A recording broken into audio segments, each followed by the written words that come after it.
देखो रिकॉर्डिंग का मैसेज क्या स्क्रीन शेयर है। Yes ma'am. अच्छा देखो हम लोग ये वाले क्लास में जो है अकाउंट करेंट कर रहे थे, वो एक ही क्लास हुआ था हम लोग का। तो क्या क्या देखा था हम लोगों ने, देखो बेसिकली अकाउंट करंट अगर हम थोड़ा सा याद दिला दे तुम लोगों को एक लाइन में अगर बोले तो ये एक लेजर का प्रेजेंटेशन है। लेजर में नॉर्मली 4 कॉलम होता है, जैसे कि एक डेट का मतलब फिक्स जो भी कॉलम होता है, अगर हम लोग लेजर बनाते हैं वहां डेट का कॉलम, पर्टिकुलर्स का कॉलम, अमाउंट का कॉलम ये होता है। लेकिन यहाँ पर एडिशनल और भी कुछ कॉलम होगा। तो ये जो लेजर बन रहा है ये हम लोग नॉर्मली अपने डेटर क्रेडिटर रिलेशनशिप में बना रहे हैं, ठीक है। मतलब जैसे सेलर परचेजर, अभी तो यही चल रहा है, बैंक कस्टमर पढ़ेंगे, कंसाइनर कंसाइनी का प्रैक्टिकल क्वेश्चन यहाँ है नहीं, लेंडर बोरोवर का भी है नहीं। देखो लेंडर बोरोवर और सेलर परचेजर में वैसा कोई फर्क नहीं है, बस जो पैसे लेने या देने का रीजन अलग है, ठीक है। कहीं पर सेल परचेज हुआ है, कहीं पर उधार हुआ है। तो अकाउंट करेंट क्या है, एक ऐसा स्टेटमेंट है लेजर फॉर्मेट का, देखो इसका डेफिनेशन ही वही बोल रहा है, with interest allowed and payable interest charge और receivable to facilitate calculation of interest. इसमें ये एक ऐसा लेजर फॉर्मेट है जहां पर हमें इंटरेस्ट का कैलकुलेशन भी मिल जाएगा कि अगर हमें कुछ इंटरेस्ट पेएबल या रिसीवेबल है। इंटरेस्ट पेएबल रिसीवेबल कब होगा, अगर हम लोगों का पेमेंट करने में डिले होता है या रिसीव करने में डिले होता है तो उस केस में, ठीक है। तो यहां पर हम लोग मेथड्स भी देखे थे, मेनली 3 मेथड होता है, इंटरेस्ट टेबल, प्रोडक्ट मेथड और ये product balance method, bye means of product balance. जिसमें से देखो हम लोगों ने ये वाला मेथड, ये मेथड कर लिया है जो जिसपे टिक है, ठीक है। फॉरवर्ड मेथड से इंटरेस्ट टेबल मेथड और फॉरवर्ड मेथड से हम लोग प्रोडक्ट मेथड कर चुके हैं। अगर क्वेश्चन में कुछ नहीं बोलेगा तो हमेशा यही वाला मेथड हमें फॉलो करना चाहिए। ये रेयरली यूज्ड होता है, ये भी रेयरली यूज्ड होता है, ठीक है। अच्छा अब यहाँ पर देखो फॉरवर्ड और बैकवर्ड मेथड क्या था, ये सिर्फ डेज काउंटिंग का जो टेक्निक है उसके ऊपर डिपेंड करके फॉरवर्ड और बैकवर्ड मेथड होता है। फॉरवर्ड मेथड में डेज काउंट करने का तरीका अलग होता है, बैकवर्ड जिसे इपॉक मेथड भी बोलते हैं इसमें डेज काउंट करने का तरीका अलग होता है, ठीक है। तो फॉरवर्ड मेथड में देखो हम लोगों ने 2 क्वेश्चन किया था। फॉरवर्ड मेथड इंटरेस्ट टेबल वाला सेम क्वेश्चन ही, मतलब जो मैट में था उसमें बोला था ये इलास्ट्रेशन 1 को हमें फॉरवर्ड मेथड में करना है विथ इंटरेस्ट टेबल ये वाला। और उसके बाद हम लोगों ने वही क्वेश्चन को प्रोडक्ट मेथड से किया था फॉरवर्ड मेथड से, ठीक है। मतलब product method with forward method, मतलब डेज काउंटिंग हो रहा है फॉरवर्ड मेथड में और क्वेश्चन सॉल्व हो रहा है प्रोडक्ट टेबल यूज करके। उसके बाद मैंने तुम लोग को 2 होमवर्क दिया हुआ था। तो ये देखो ये एग्जाम्पल जो है ये वाला, ये हम लोग कर लेते हैं। ये मैंने इलास्ट्रेशन 2-4 कौन सा लिखा था मुझे अभी तो याद नहीं आ रहा है, कर लेंगे कोई बात नहीं। अभी हम लोग एग्जाम्पल से चेक करके देखते हैं कि हमें किस तरीके से ये क्वेश्चन सॉल्व करना है। तो ये देखो ये जो एग्जाम्पल है यहाँ पर हमें किस तरीके से क्वेश्चन करने के लिए बोला है। देखो बोल रहा है कि you are required to prepare account current, account current बनाना है यानी एक लेजर फॉर्मेट बनाना है जहां पर लेजर का जो मतलब कॉलम्स होता है उसके साथ साथ इंटरेस्ट का भी कॉलम होगा और इंटरेस्ट कैलकुलेट करने के लिए डेज और ड्यू डेट का कॉलम उसमें एग्जिस्ट करेगा, according to interest on individual transaction under forward and backward method. तो इसी क्वेश्चन को हमें फॉरवर्ड और बैकवर्ड मेथड में करने के लिए बोला गया है, ठीक है। अच्छा अब फॉरवर्ड बैकवर्ड मेथड तो दोनों केस में होता है, ये देखो फॉरवर्ड और बैकवर्ड मेथड तो हम लोग का दोनों केस में होता है। ये देखो चाहे मींस ऑफ प्रोडक्ट हो चाहे इंटरेस्ट टेबल हो, ठीक है। फॉरवर्ड और बैकवर्ड मेथड दोनों केस में होता है। तो हम लोग को कौन से मेथड से करने के लिए बोला है, यहाँ पर account current accounting to interest on individual transaction, individual transaction पे इंटरेस्ट कैलकुलेट करने के लिए बोला है। तो वो तो एक ही बात है, इंडिविजुअल ट्रांजैक्शन पे इंटरेस्ट कैलकुलेट करने के लिए बोलेगा। लेकिन क्वेश्चन देखो प्रोडक्ट मेथड में यहाँ पर सॉल्व कर रखा है, इसका रीजन भी बताते, मैंने बोला था ये आसान होता है कैलकुलेट करना, ठीक है। तो अगर हम लोगों को कुछ नहीं बोलेगा और बोल रहा है कि फॉरवर्ड मेथड और बैकवर्ड मेथड से करो, ये बात बता रहा है, ठीक है, फॉरवर्ड और बैकवर्ड मेथड से करो, तो हम लोग हमेशा कौन सा मेथड यूज करेंगे, प्रोडक्ट वाला, ये मैंने बताया भी था, ठीक है। यहाँ पर फॉरवर्ड बैकवर्ड का मेंशन किया है कि फॉरवर्ड और बैकवर्ड से करो, लेकिन इंटरेस्ट टेबल करना है कि प्रोडक्ट ये नहीं बताया था, तो हम लोग प्रोडक्ट यूज करेंगे। इसका रीजन देखे थे हम लोग, ठीक है, लास्ट दिन कि देखो इसको जब हम लोग कैलकुलेट कर रहे थे तो इंटरेस्ट बार बार कैलकुलेट करना पड़ रहा था, ये टाइम टेकिंग हो रहा था, ठीक है। जबकि प्रोडक्ट करने के बाद इसी में हो जा रहा है एक ही बार में, इसमें ज्यादा हमें रफ वर्क का जरूरत नहीं होता है, इसीलिए वो मेथड ज्यादा प्रेफरेबल होता है बाय मींस ऑफ प्रोडक्ट वाला, ठीक है। तो अभी देखते हैं जैसे इन्होंने किया है वैसे ही हम लोग भी कर लेंगे। और तुम लोग भी एग्जाम में अगर आए फॉरवर्ड मेथड बोले और बोले नहीं कि इंटरेस्ट टेबल या प्रोडक्ट, तो प्रोडक्ट मेथड से ही करना क्योंकि उसमें जल्दी होगा, ठीक है। यहाँ पर पहला देखते हैं, देखो पहला फॉरवर्ड मेथड क्या है, product of individual transaction method. चलो एग्जाम्पल बोल के है क्वेश्चन में, तो हम भी एग्जाम्पल ही लिख लेते हैं, बाद में नहीं मिलेगा नहीं तो। अच्छा तो सबसे पहले तो देखो लेजर बनेगा, और हाँ इसमें लिखने का भी मैंने तरीका बताया था, ठीक है। लिखने का तरीका क्या होता है, यहाँ पर ये देखो लिखने का तरीका कुछ ऐसा होता है, receiver in account current with giver, A in account current with B, ठीक है, इस तरीके से। तो देखो हम लोग यहाँ पर उसको फॉलो करना पड़ेगा, लेकिन ठीक है। अब ये कौन किसको सेंड करेगा उसके ऊपर डिपेंड करके हम लोग लिखते हैं। देखो from the following particulars make up an account current to be rendered by mister X. Mister X render कर रहा है मिस्टर वाई को, मतलब बना कौन रहा है, मिस्टर एक्स बना रहा है। तो इन the books of mister x होगा। नॉर्मली सोचो अगर हमें कोई लिखने का पैटर्न नहीं बताता तो हम लोग कैसे करते, इन the books of mister x, क्योंकि मिस्टर एक्स रेंडर कर रहे तो मिस्टर एक्स के बुक्स में किसका अकाउंट ओपन होगा, मिस्टर वाई का। एक बात देखो, अगर हमें नॉर्मल क्वेश्चन को सॉल्व करने बोलता तो हम लोग ऐसे करते, लेकिन अकाउंट करेंट का अपने लिखने का एक तरीका है जिसको हमें फॉलो करना पड़ेगा। तो हम लोग क्या लिखेंगे, मिस्टर वाई का अकाउंट करेंट बना रहे हैं और सेंड कौन कर रहा है, मिस्टर एक्स, तो क्या लिखेंगे, mister Y in account current with mister X, ऐसे लिखेंगे, ठीक है। ये देखो mister Y in account current with mister X, ठीक है। और कब तक का इंटरेस्ट कैलकुलेशन लिखेंगे वो देखना पड़ेगा। ये देखो कब तक का बोला है, 31 दिसंबर 2020 तक का, तो यहां पर लिख देते हैं इंटरेस्ट टू 31 ऑफ दिसंबर 2020, और रेट भी लिखना पड़ता है, तो रेट भी लिख लेते हैं eight the rate of 18% per annum, ठीक है। ये लिखने का पैटर्न है। और लास्ट दिन देखो मैंने शायद थोड़ा सा अलग लिखवाया था, ऐसा भी लिख सकते हो, उसमें कोई प्रॉब्लम नहीं। फिर उसके बाद नीचे लिख दो इन the books of Nath brothers, मतलब यही वाला चीज दोबारा लिख सकते हो, ठीक है। पैटर्न तो समझ में आ गया होगा। यहाँ पर ऐसे लिख सकते हैं इन द बुक्स ऑफ, इसके बाद ऐसे लिख सकते हैं in the books of mister X, जैसे यहाँ पर लिखा था, ये देखो Shyam in account current with Nath brothers calculate off in calculation of interest in the books of Nath brothers hyphen देके श्याम अकाउंट, तो हम लोग लिखेंगे in the books of mister X hyphen देके मिस्टर वाई अकाउंट, ठीक है। ये लिखने से क्या होता है, जब हम लोग पोस्ट करते हैं तो हमारे लिए थोड़ा सा आसान हो जाता है कैलकुलेशन करना, क्योंकि हम लोग ये चीज से जो है हैबिट है हम लोग का, ठीक है। इन द बुक्स ऑफ लिख के उसके नीचे जो है पार्टी नेम लिख के, तो इसीलिए अगर ऐसे लिख लेते हो तो फिर कैलकुलेट करने में आसानी हो जाएगा। अच्छा अब कॉलम जो है काफी सारा होता है, तो हम लोग छोटा छोटा करके लिखेंगे, जैसे लास्ट दिन भी लिख रहे थे।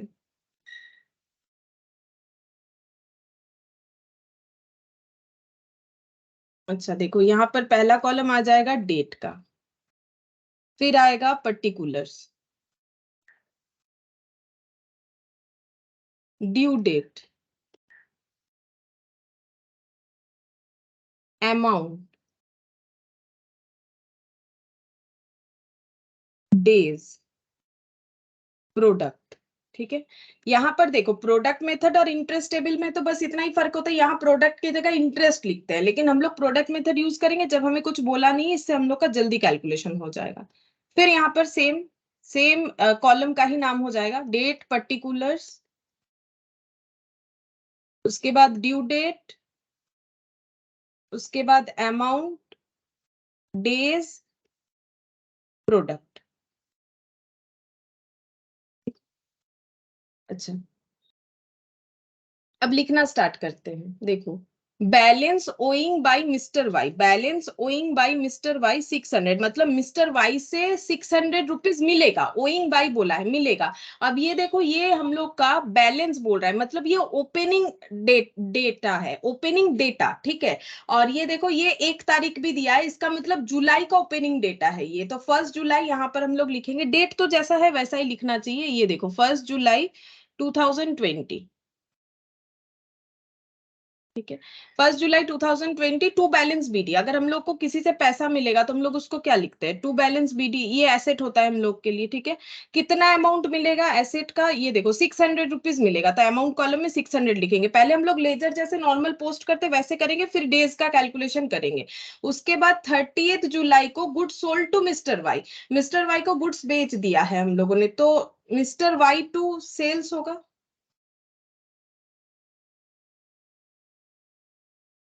Good morning Mansi.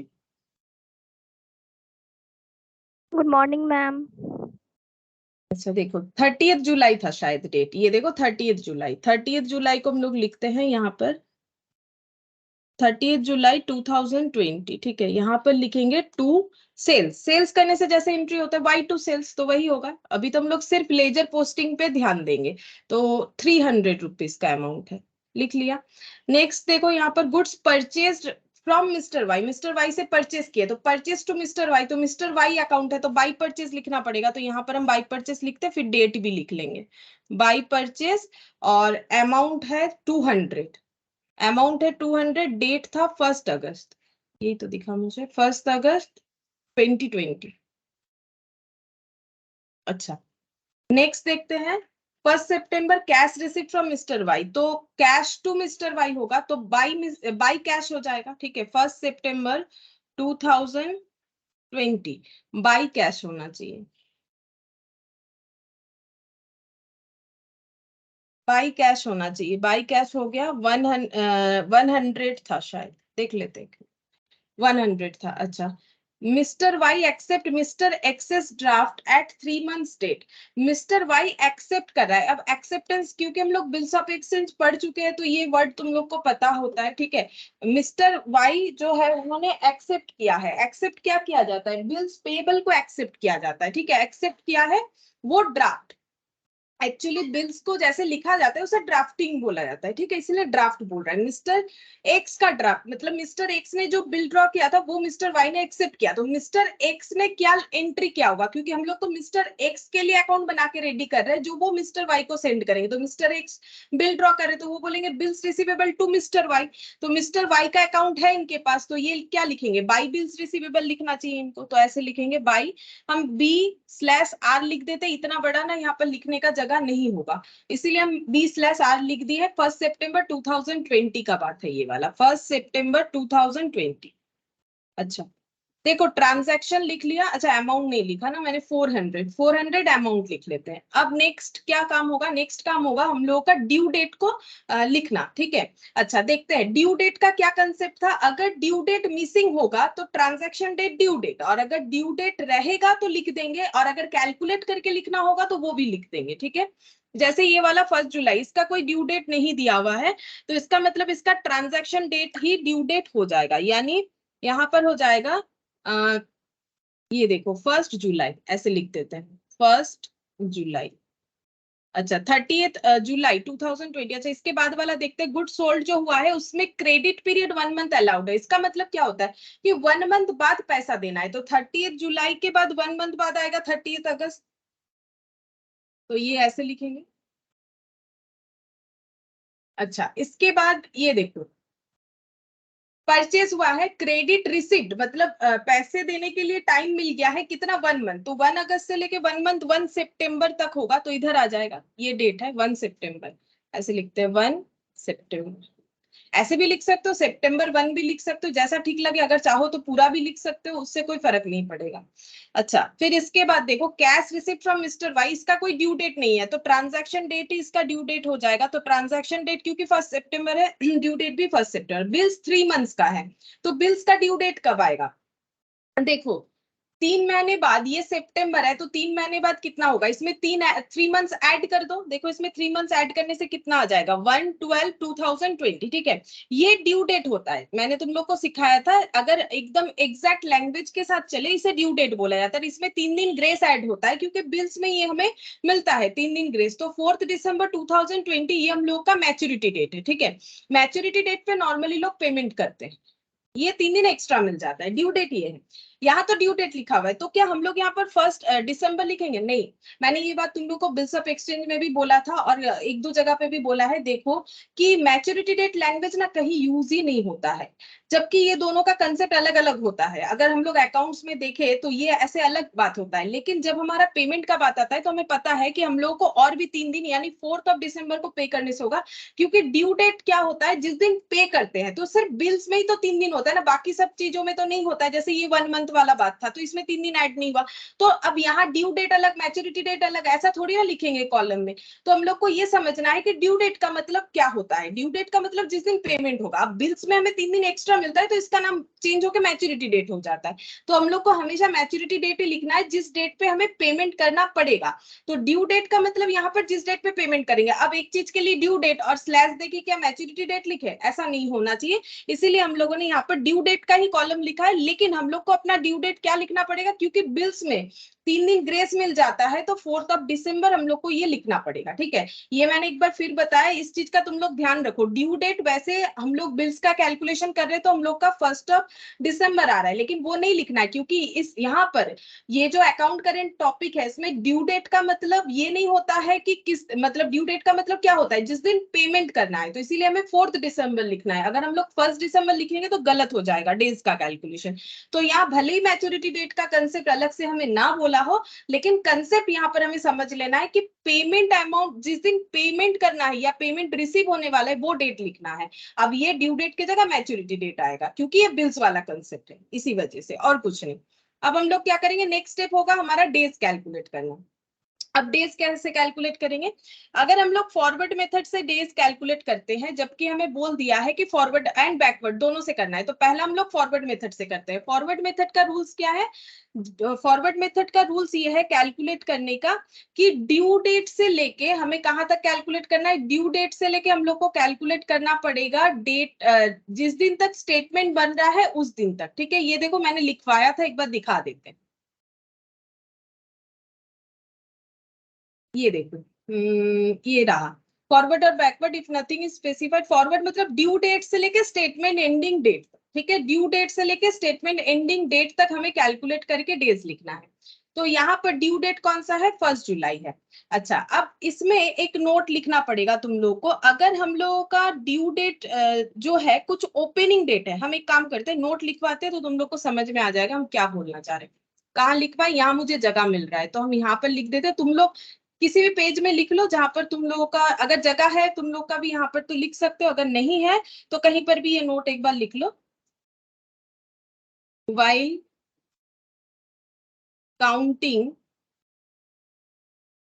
Number of days, जब हम लोग नंबर ऑफ डेज कैलकुलेट कर रहे हैं, कोई भी मेथड से करें, फॉरवर्ड से करें या बैकवर्ड से करें, बाय फॉरवर्ड और बैकवर्ड, फॉर ओपनिंग बैलेंस, अगर क्वेश्चन में हम लोग का कोई ओपनिंग बैलेंस गिवन है, the opening date as well as date up to which the account is prepared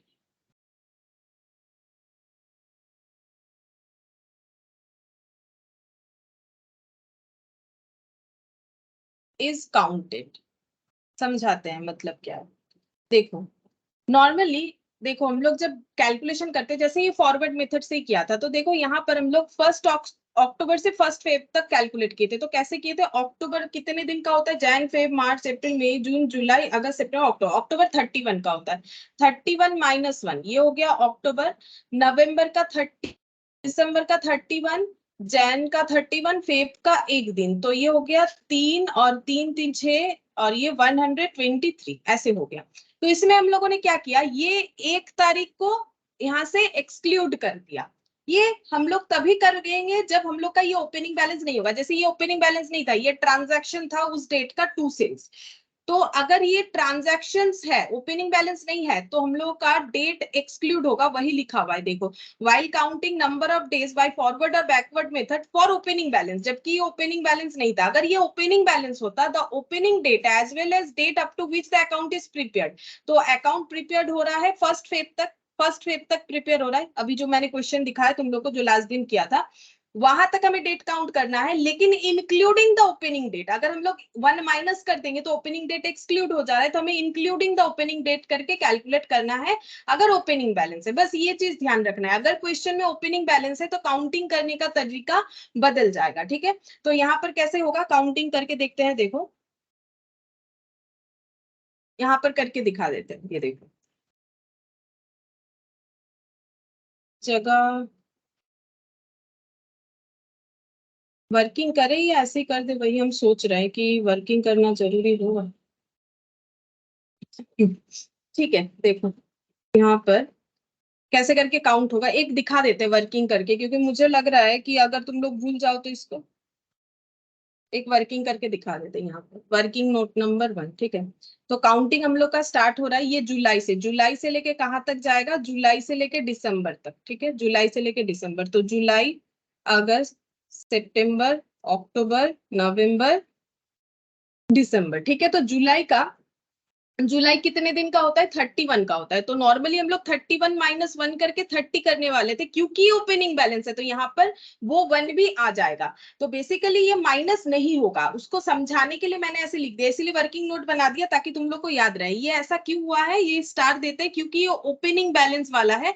जब ओपनिंग बैलेंस के लिए काउंट करते हैं तो रूल्स ये है कि हम लोग उस डेट को इंक्लूड कर लेंगे। उसका रीजन एक ही है, वो लास्ट दिन एंड हुआ था ना, फिर एक दिन हम लोग एक्स्ट्रा उसे दिखा रहे। सोचो लास्ट ट्रांजैक्शन, लास्ट पीरियड का ट्रांजैक्शन वो कंप्लीट हो चुका था, जब हम लोग उसे ब्रॉट डाउन कर रहे तो एक दिन हम लोग उसमें काउंट एक्स्ट्रा कर रहे, तो इसीलिए वो डेट तो हमें लेना पड़ेगा कि कितना दिन ड्यू हो रहा है। अगर हम लोग वो 1 तारीख हटा देते, क्योंकि 1 तारीख तो ट्रांजैक्शन हुआ ही नहीं था, वो तो पहले हुआ था। ठीक है, 1 जुलाई को थोड़ी ना ट्रांजैक्शन हुआ था, वो तो पहले हुआ था, तो 1 जुलाई भी हमारे ड्यू डेट में काउंट होना चाहिए, इसी वजह से। ठीक है, जुलाई, अगस्त का 31, सितंबर का 30, अक्टूबर का 31, नवंबर का 30, और ये दिसंबर तक था, हाँ दिसंबर का 31। अब इसका टोटल कर लेंगे, आंसर मिल जाएगा। ठीक है, तो टोटल देखते हैं कितना हो गया, 31, 31, 30, 30, 1 2 3 4 5 6, 6 टाइम्स 30 है तो मतलब 180, 6 टाइम्स 30 मतलब 180 हो गया, प्लस 1 2 3 4, 184 हो रहा है। चेक करके देख लो तुम लोग। ठीक है,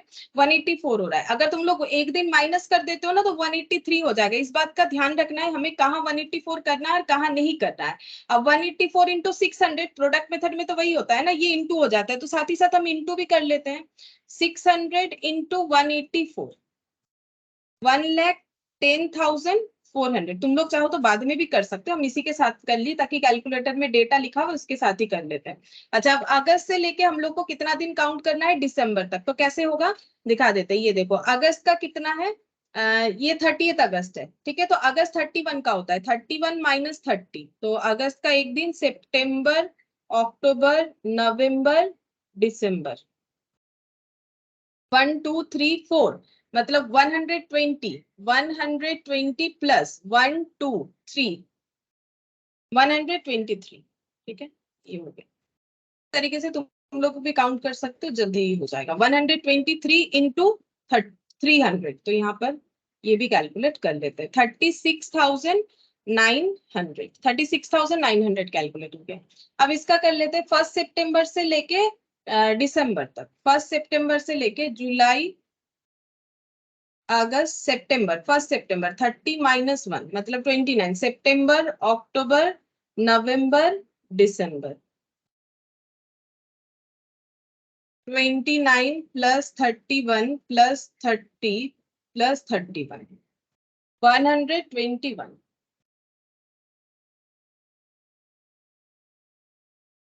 इंटू 200,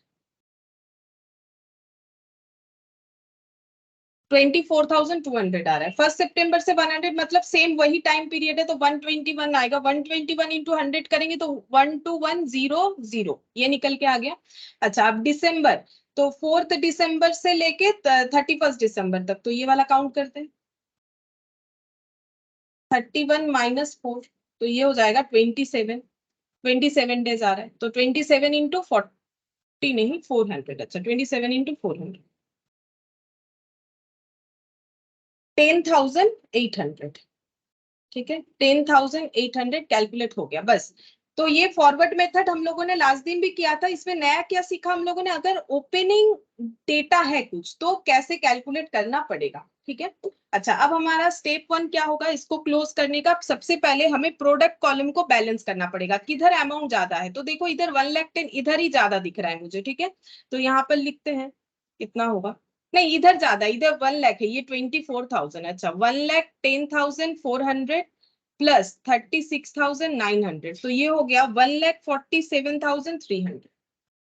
1,47,300,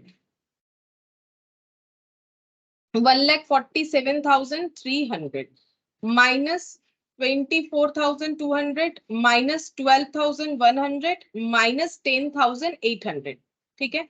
ये आ रहा है हम लोग का 1,02,000, ये कैलकुलेट होके आ रहा है 1,02,000। अच्छा, ऊपर लिखेंगे, यहाँ पर लिखेंगे, नहीं तो और भी कुछ लिखना होगा तो प्रॉब्लम होगा। ये बैलेंस इधर आ गया, कब आएगा, जब ईयर मतलब स्टेटमेंट एंड हो रहा है, स्टेटमेंट एंड डेट पे ये लिखना पड़ता है, यानी 31 दिसंबर 2020 को लिखेंगे हम लोग बाई बैलेंस ऑफ प्रोडक्ट लिख सकते हैं। देखते हैं लास्ट दिन क्या लिख, प्रोडक्ट रिसीवेबल ऐसे भी लिख सकते हो, या फिर बाई बैलेंस रिसीवेबल भी लिख सकते हो। तो हम प्रोडक्ट रिसीवेबल ही लिखवा देते हैं, समझने में आसानी होगा। देखो क्या आसानी होगा, हम लोगों को ये पता चलेगा कि हम लोग का अमाउंट रिसीवेबल है कि पेबल है। देखो वैसे भी पता चलेगा, ये अगर मेरा एक डेटर का अकाउंट है, मिस्टर वाई से मेरा लेन देन ट्रांजैक्शन होता है। अब मिस्टर वाई का जब अकाउंट बनाए तो मेरा बैलेंस इधर आया, ये कौन सा बैलेंस है, डेबिट बैलेंस है, मतलब मुझे मिस्टर वाई से पैसा मिलेगा। ठीक है, अब मुझे इस पे क्या करना है, इस पे मुझे इंटरेस्ट कैलकुलेट करके देखना पड़ेगा कि इंटरेस्ट रिसीवेबल कितना होगा। तो इंटरेस्ट इधर दिखाएंगे, अमाउंट मिलेगा तो इंटरेस्ट का कैलकुलेशन हम लोग को इधर दिखाना पड़ेगा। तो यहाँ पर दिखाएंगे 31 दिसंबर 2020, ठीक है। अगर अमाउंट रिसीवेबल है, प्रोडक्ट रिसीवेबल है, तो इंटरेस्ट भी रिसीवेबल होगा। तो इंटरेस्ट रिसीवेबल किधर होगा, इधर क्रेडिट होगा ना, मिस्टर वाई से इंटरेस्ट मिलेगा तो मिस्टर वाई टू इंटरेस्ट, तो इधर लिखना पड़ेगा। और क्या लिखेंगे, टू इंटरेस्ट रिसीवेबल। अच्छा, अब कितना इंटरेस्ट रिसीवेबल होगा, प्रोडक्ट मेथड में हम लोगों ने क्या सीखा था, ये देखो इंटरेस्ट का मतलब होता है amount into time into rate, rate of percentage. तो ये अमाउंट और टाइम हो चुका है, 1,02,000 में अमाउंट और टाइम दोनों चीज इंक्लूडेड है, इनटू 18% जो कि रेट ऑफ इंटरेस्ट है। और इसमें इंटू 1/365 करना पड़ेगा, क्योंकि प्रोडक्ट का मतलब होता है पर डे के लिए कितना रिसीवेबल या पेबल है। ये मैंने लास्ट दिन भी तुम लोग को बता दिया था, 18% डिवाइडेड बाई 365, ठीक है। और इसको मैथमेटिकली मैंने समझाया था क्यों ऐसा होता है। तो 49.41, अब हम लोग 49 चाहे तो सिर्फ 49 लिख देते, क्योंकि ये 49 से 50 तो होगा नहीं, पॉइंट में 4 है, तो 49 ही लिखेंगे, ठीक है। अच्छा, अब यहाँ तो कुछ नहीं लिखेंगे, कहाँ लिखना चाहिए, अमाउंट के साथ इंटरेस्ट मिलेगा, मतलब जब कोई पे करेगा तो उसका इंटरेस्ट ड्यू जितना होगा उसको उतना पे करना पड़ेगा, तो अमाउंट कॉलम में लिखेंगे, डेज में भी नहीं आएगा, प्रोडक्ट में भी नहीं आएगा। अब हम लोग इसको क्लोज करेंगे तो सिर्फ अमाउंट कॉलम ही क्लोज होता है, अमाउंट कॉलम को क्लोज कर लेते हैं, ये रहा यहाँ पर भी अमाउंट कॉलम।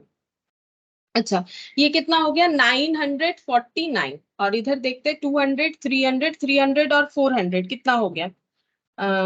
ये यहाँ पर भी 949 होना चाहिए, ये हो रहा है 4 5 4 एक साथ 700, मतलब 249 बैलेंस आ रहा है। इस बैलेंस को हम लोग क्या बोलेंगे, बाई बैलेंस बोल के लिखना चाहिए। ये देखो, बाई बैलेंस सीडी ऐसे लिखो,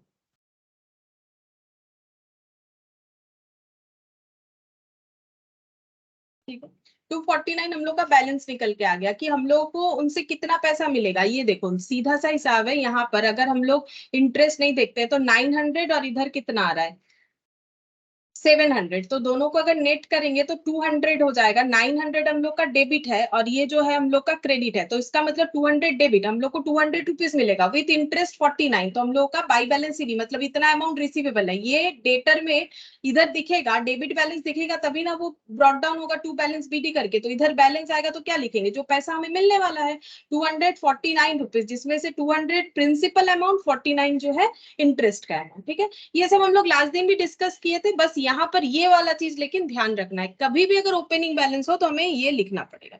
अच्छा, अब इसी क्वेश्चन को हम लोगों को कैसे फिर से सॉल्व करना है, बैकवर्ड मेथड से। बैकवर्ड मेथड हम लोगों ने नहीं सीखा था कि कैसे करके कैलकुलेट करते, शायद नहीं सीखा था हम लोगों ने, हाँ, क्योंकि हम लोगों ने प्रोडक्ट मेथड और जो है इंटरेस्ट टेबल मेथड ही सीखा था। इसी क्वेश्चन को हम लोग बैकवर्ड मेथड से भी करेंगे।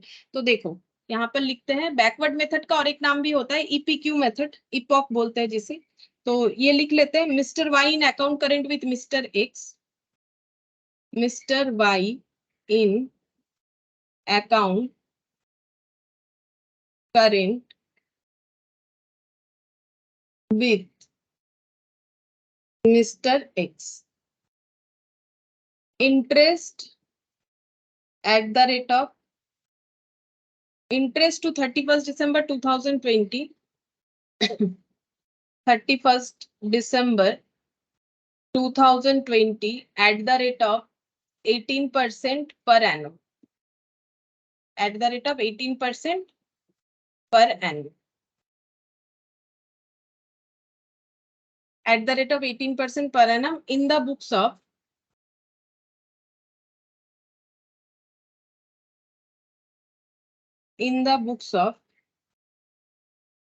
Mr. X, Mr. Y account.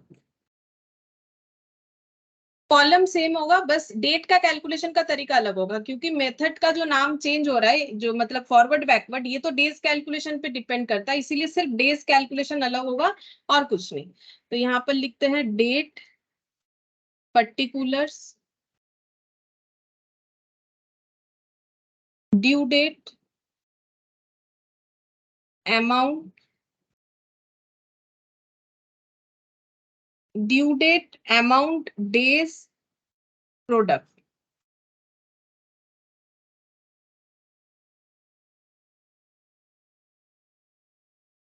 Date, particulars, due date, amount, days, product. अच्छा, अब लिखना स्टार्ट करते हैं। देखो सेम चीज ही हमें लिखना है, तो हम देख देख के लिख ले रहे हैं, ठीक है। सबसे पहला ट्रांजैक्शन आ रहा है 1 जुलाई का, टू बैलेंस बीडी, अमाउंट 600। अच्छा, यहाँ पर डेज और प्रोडक्ट अलग होगा, डेज अलग हो जाएगा तो प्रोडक्ट का कैलकुलेशन भी अलग हो जाएगा। ड्यू डेट यहाँ पर वही आएगा, 1 जुलाई आ जाएगा, ठीक है। क्योंकि 1 जुलाई हम लोग का इसीलिए आ रहा है क्योंकि इसमें कोई ड्यू डेट था नहीं, तो ये यहाँ से यहाँ तक हम लोग देख देख के लिख सकते हैं। सिर्फ ये कॉलम को छोड़ के, ये कॉलम के अलावा बाकी सब as it is copy paste होगा, ये नहीं, ये लास्ट वाला नहीं, बाकी सब कॉपी पेस्ट हो जाएगा, ठीक है। तो बाकी सब तुम लोग भी देख देख के लिखो, हम भी देख के ही लिख ले रहे हैं, जल्दी हो जाएगा, ठीक है। उसके बाद 30 जुलाई लिखेंगे।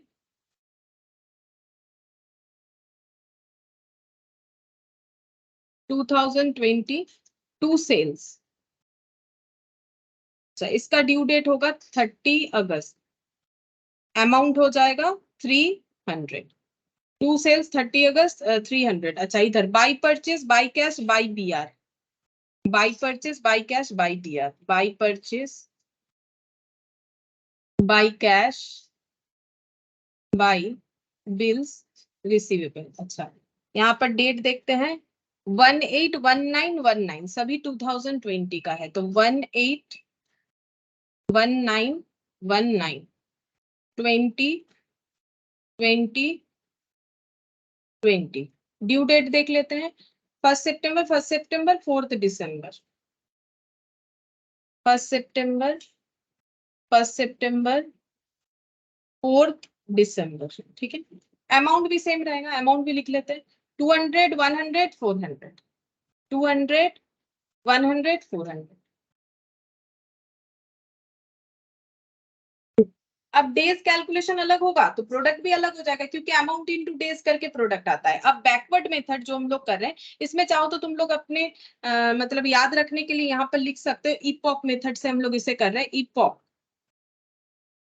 यानी कि बैकवर्ड मेथड, ठीक है। इपॉक मेथड यानी बैकवर्ड मेथड से कर रहे हैं। अब देखो बैकवर्ड मेथड में कैलकुलेशन करने का तरीका यहाँ पर लिखा हुआ है, देखो बैकवर्ड मेथड में ड्यू डेट से लेके स्टेटमेंट ओपनिंग डेट तक कैसे काउंट करना है, ड्यू डेट से लेके स्टेटमेंट ओपनिंग डेट तक हम लोगों को काउंट करना है, ठीक है। देखो पहला ड्यू डेट ये वाला है, ड्यू डेट से लेके स्टेटमेंट ओपनिंग डेट तक। स्टेटमेंट का ओपनिंग डेट कब है, 1 जुलाई है, मतलब ड्यू डेट से लेके 1 जुलाई, ड्यू डेट से लेके 1 जुलाई, ठीक है। मैंने उल्टा लिख दिया, 1 मिनट, मैंने उल्टा लिख दिया है शायद, लैंग्वेज उल्टा लिख दिया। ओ ऐसे एरो है ना, ये देखो ड्यू डेट से लेके स्टेटमेंट। एक मिनट, ये कैसा लैंग्वेज लिख दिया मैंने, रुको एक सेकंड देख लेते, लैंग्वेज कुछ इधर उधर हो गया है।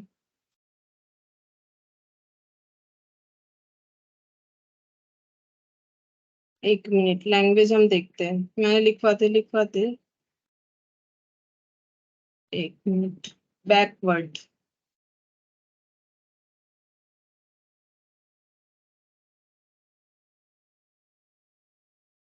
बैकवर्ड मेथड में the number of days are calculated from the opening date of statement to due date. Oh opening date of statement to due date सही लिखा है, बस इसका एरो गलत दे दिया, एरो गलत कर दिया लिखते लिखते मैंने। ये देखो वही हम सोचे, ऐसे कैसे। स्टेटमेंट ओपनिंग डेट से लेके ड्यू डेट तक हमें कैलकुलेट करना है, ठीक है। Opening date of statement to the due date of transaction, transaction की ड्यू डेट, स्टेटमेंट ओपनिंग से ड्यू डेट ऑफ ट्रांजैक्शन मतलब कैसे होगा, ये देखो स्टेटमेंट ओपनिंग डेट से लेके due date of transaction, statement opening date से लेके due date of transaction, statement opening date से लेके ड्यू डेट ऑफ ट्रांजैक्शन, मतलब ये 1 जुलाई से लेके ये बाकी सारे जगह तक काउंट करना पड़ेगा हम लोग को, ठीक है। तो यहाँ पर पहला कैलकुलेशन, इसका भी वर्किंग नोट बना के दिखा देते कैसे करके हम लोग को इसका कैलकुलेशन करना पड़ेगा। तो वर्किंग नोट नंबर 1, जुलाई से काउंट होगा, तो यहाँ पर जुलाई लिखेंगे, जुलाई, अगस्त, सितंबर, अक्टूबर, नवंबर, दिसंबर, इतना ही लिखना है। यहाँ पर टोटल बना लेते हैं। अच्छा, ड्यू डेट से लेके हम लोग को काउंट करके कहां तक देना है, ओपनिंग डेट ऑफ स्टेटमेंट से लेके ड्यू डेट तक, मतलब पहला 0 होगा, देखो पहला वाला आंसर 0 होगा, क्योंकि पहले केस में 1 जुलाई से लेके 1 जुलाई तक हमें काउंट करना पड़ेगा, क्योंकि बोला है ड्यू डेट से लेके डेट ऑफ ट्रांजैक्शन तक, तो ड्यू डेट 1 जुलाई और ट्रांजैक्शन डेट भी 1 जुलाई, ठीक है। तो ये 0 हो जाएगा, 0 डेट होने से प्रोडक्ट 0 हो जाएगा, और 0 लिखने का जरूरत नहीं है, तो इसीलिए हम लोग ऐसे हाइफन दे सकते हैं, अगर कुछ नहीं लिखोगे तो भी ठीक है। अच्छा, फिर 1 सितंबर से लेके हम लोग को काउंट करना पड़ेगा, सॉरी 1 जुलाई से लेके 1 सितंबर तक काउंट करना पड़ेगा, यहां से लेके यहां तक, ठीक है। और यहाँ पर स्टेटमेंट जहां से शुरू हो रहा है उस डेट से लेके ड्यू डेट तक, तो जुलाई से लेके सितंबर तक। अच्छा, तो जुलाई कितने दिन का होता है, 31 माइनस 1, ये कितना हो गया 30। अच्छा, जुलाई, अगस्त 31, सितंबर 30, अक्टूबर 31। अच्छा, यहाँ पर हमें 1 सितंबर तक काउंट करना है, देखो मैंने गलत कर दिया, 1 सितंबर तक काउंट करना है यहाँ पर, ठीक है। अच्छा, तो ये देखो यहाँ पर हम लोग का कितना डेट आ रहा है, डेज कितना आ रहा है, हम फिर से बता रहे कैसे काउंट करना है। ये देखो यहाँ पर, यहाँ से लेके यहाँ तक, यहाँ से लेके यहाँ तक, यहाँ से लेके यहाँ तक, यहाँ से लेके यहाँ तक, और यहाँ से लेके यहाँ तक। हम बोल रहे हैं तो शायद मेरे से गलत हो जा रहा है बार बार बोलना, तो ये मैंने यहाँ से एरो करके दिखा दिया। स्टेटमेंट का जो ओपनिंग डेट है, चाहे जो भी डेट रहे, वहां से लेके ड्यू डेट तक हमें कैलकुलेट करना है। तो फर्स्ट वाले केस में 0 आ गया। अब उसके बाद ये ट्रांजैक्शन कर रहे हैं 1 सितंबर वाला, ठीक है, नहीं ये वाला था ना, उसके बाद तो ये जुलाई वाला कर लेते, चलो पहले जुलाई वाला कर लेते, फिर उधर वाला करेंगे, ये वाला, ये उसके बाद ये ट्रांजैक्शन था, चलो कोई बात नहीं, ये वाला कर लेते हैं। यानी 1 जुलाई से लेके 30 जुलाई तक हमें काउंट करना है, तो सॉरी 30 अगस्त तक, ये वाला 1 जुलाई से लेके 30 अगस्त तक काउंट करना है। चेक करते हैं कितना होगा, पहले ये वाला करेंगे 1 जुलाई से लेके 30 अगस्त तक।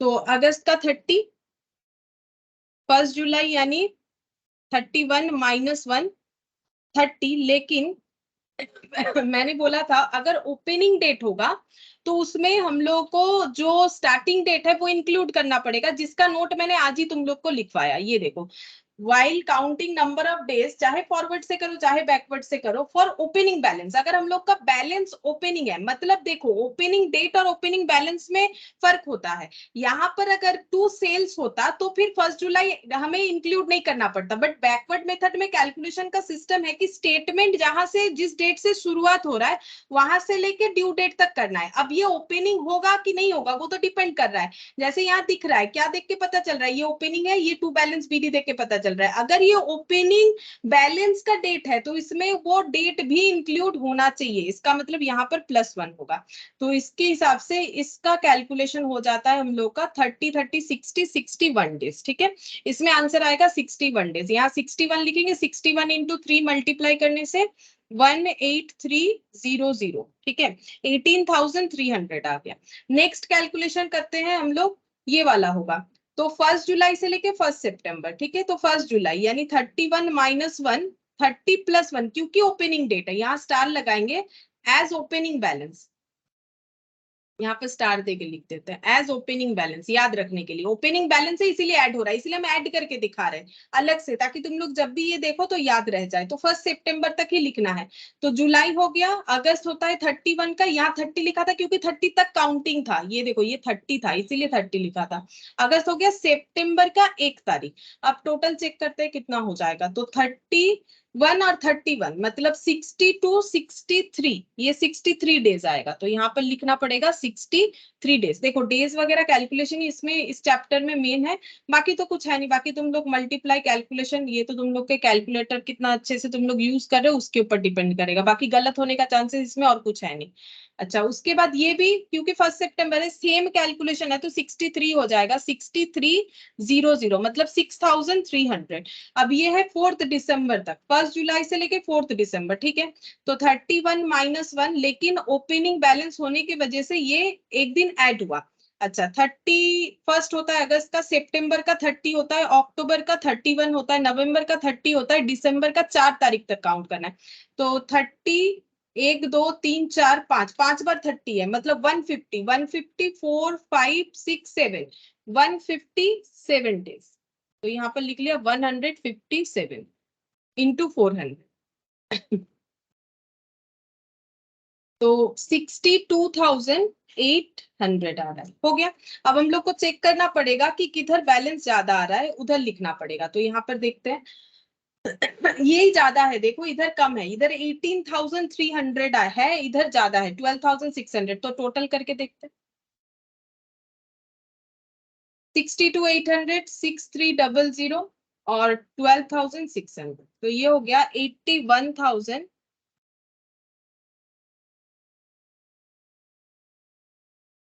81,700। सेकेंड, 18,300। अच्छा, रुको रुको, इसमें एक प्रॉब्लम है, क्या है? क्योंकि यहाँ पर हम लोग देखो 31 दिसंबर तक काउंट कर रहे हैं, यहाँ पर क्या हो रहा है, बैकवर्ड मेथड में थोड़ा सा अलग होता है कंसेप्ट। देखो बैकवर्ड मेथड में हमें क्या करना पड़ेगा, क्योंकि हम लोग का कैलकुलेशन कहाँ से कहाँ तक हो रहा है, इसमें हम लोग का कैलकुलेशन हो रहा है ओपनिंग ट्रांजैक्शन डेट से लेके ड्यू डेट ऑफ ट्रांजैक्शन तक हो रहा है। अब हम लोग अगर इसको क्लोज करेंगे तो इसमें क्लोज करने का तरीका अलग होगा। जैसे हम लोग फॉरवर्ड मेथड में क्या करते हैं, जस्ट बैलेंस कर देते हो जाता है, लेकिन बैकवर्ड मेथड का टेक्निक थोड़ा सा अलग है, इसीलिए मैंने बोला है बैकवर्ड मेथड को तुम लोग अवॉइड कर सकते हो, क्योंकि इसमें थोड़ा सा कैलकुलेशन का पॉइंट ज्यादा है, ठीक है। अब हम लोग को इसको क्लोज करने के लिए सबसे पहले क्या करना पड़ेगा, हम लोग ये देखेंगे कि कितना अमाउंट जो है ड्यू है और किधर है, सबसे पहले ये देखना पड़ेगा, ठीक है। तो यहाँ पर देखो 600 और 300 कितना हो गया, 900। सेम क्वेश्चन है, 200 ही आएगा, और यहाँ पर हो गया 4 5 6 7 -700, ठीक है। तो यहाँ पर कितना आ गया 200। 200 हम लोगों का रिसीवेबल साइड में आ रहा है, तो इसको हम लोगों को पहले ऐसे लिखना पड़ेगा। 31 दिसंबर 2020 रिसीवेबल साइड में आ रहा है, जैसे कि इसमें हमें इस तरीके से कैलकुलेट नहीं करना पड़ रहा है। देखो ये रिसीवेबल इधर आ जा रहा है, लेकिन सेम क्वेश्चन का अगर हम लोग बैलेंस करेंगे रिसीवेबल इधर आ जाएगा। इसीलिए बैकवर्ड मेथड में क्या करना पड़ेगा, हम लोग को देखना पड़ेगा कि पहले हम लोग अमाउंट का बैलेंस करेंगे, अमाउंट का बैलेंस करके हम लोग को दिख रहा है कि 200 रिसीवेबल है, ठीक है। तो उसको हम लोग कैसे लिखेंगे, ऐसा लिखना पड़ेगा, बाई प्रोडक्ट रिसीवेबल। अच्छा, कैसे निकालेंगे, 200 है, 200 तो अमाउंट है, प्रोडक्ट कैसे मिलता है, अमाउंट इंटू टाइम करके, ठीक है। अमाउंट इंटू टाइम करके। अब हमें टाइम कितने दिन तक कैलकुलेट करना पड़ेगा, 31 दिसंबर तक कैलकुलेट करना पड़ेगा, ठीक है। तो ये देखो, ये 1 जुलाई से लेके 31 दिसंबर काउंट करते हैं। तो ये देखो 1 जुलाई यानी 31 - 1, जुलाई, अगस्त, सितंबर, अक्टूबर, नवंबर, दिसंबर। तो यहाँ पर हम लोगों ने 4 डेज का कैलकुलेशन लगाया था, तो 157 आया था। 157 से 4 हटा दो, कितना होता है 153 अप टू नवंबर तक, प्लस 31 कर दो, 184 हो जाएगा। ठीक है, तो यहां तक कैलकुलेट करना पड़ेगा। तो ये देखो, ये वाला जो है बैकवर्ड मेथड में स्पेशल पॉइंट आ गया। यहाँ पर हम लोग 184 से मल्टीप्लाई करेंगे। एक्चुअली क्या प्रॉब्लम हो रहा है, अगर तुम लोग देखो तो जब मैंने बैलेंस किया, देखना बैलेंस इधर निकल के आ रहा है, इधर तो 80,300 है, लेकिन हम लोगों ने पहले वाले क्वेश्चन में देखा, सेम ही तो क्वेश्चन है कि मिस्टर वाई से पैसा मिलने वाला है, इधर कैसे आएगा। तो एक्चुअली बैकवर्ड मेथड में क्या करना है, क्योंकि हम लोग का कैलकुलेशन, हम लोग स्टेटमेंट जब तक बना रहे तब तक का नहीं कर रहे हैं, हम लोग कैलकुलेशन कर रहे हैं यहां से लेके ड्यू डेट तक का, यहां से लेके ड्यू डेट तक का। इसी वजह से स्टेटमेंट एंडिंग तक हम लोग देखेंगे कि क्या रिसीवेबल या पेबल है। तो हम लोग को दिखा रिसीवेबल है, इसलिए मैंने लिखा रिसीवेबल, और इसको प्रोडक्ट मोड में लिखेंगे तो प्रोडक्ट लिखा। प्रोडक्ट कैसे निकल के आता है, अमाउंट इनटू डेज। अब ये इतने डेट तक 31 दिसंबर तक हमें ये कैलकुलेशन करना है, एंड ऑफ द डेट तक, 1 जुलाई से लेके 31 दिसंबर। तो इसमें हम लोग का वैल्यू निकल के आएगा 368 और 00, मतलब 36,800। ये हम लोगों का प्रोडक्ट अमाउंट रिसीवेबल हो गया। अब हम लोग इस पे इंटरेस्ट कैलकुलेट करेंगे, जैसे नॉर्मली हम लोग कैलकुलेट करते हैं। अब नॉर्मल हो जाएगा, जैसे हम लोग फॉरवर्ड मेथड में करते हैं वैसे ही हो जाएगा, टू इंटरेस्ट रिसीवेबल।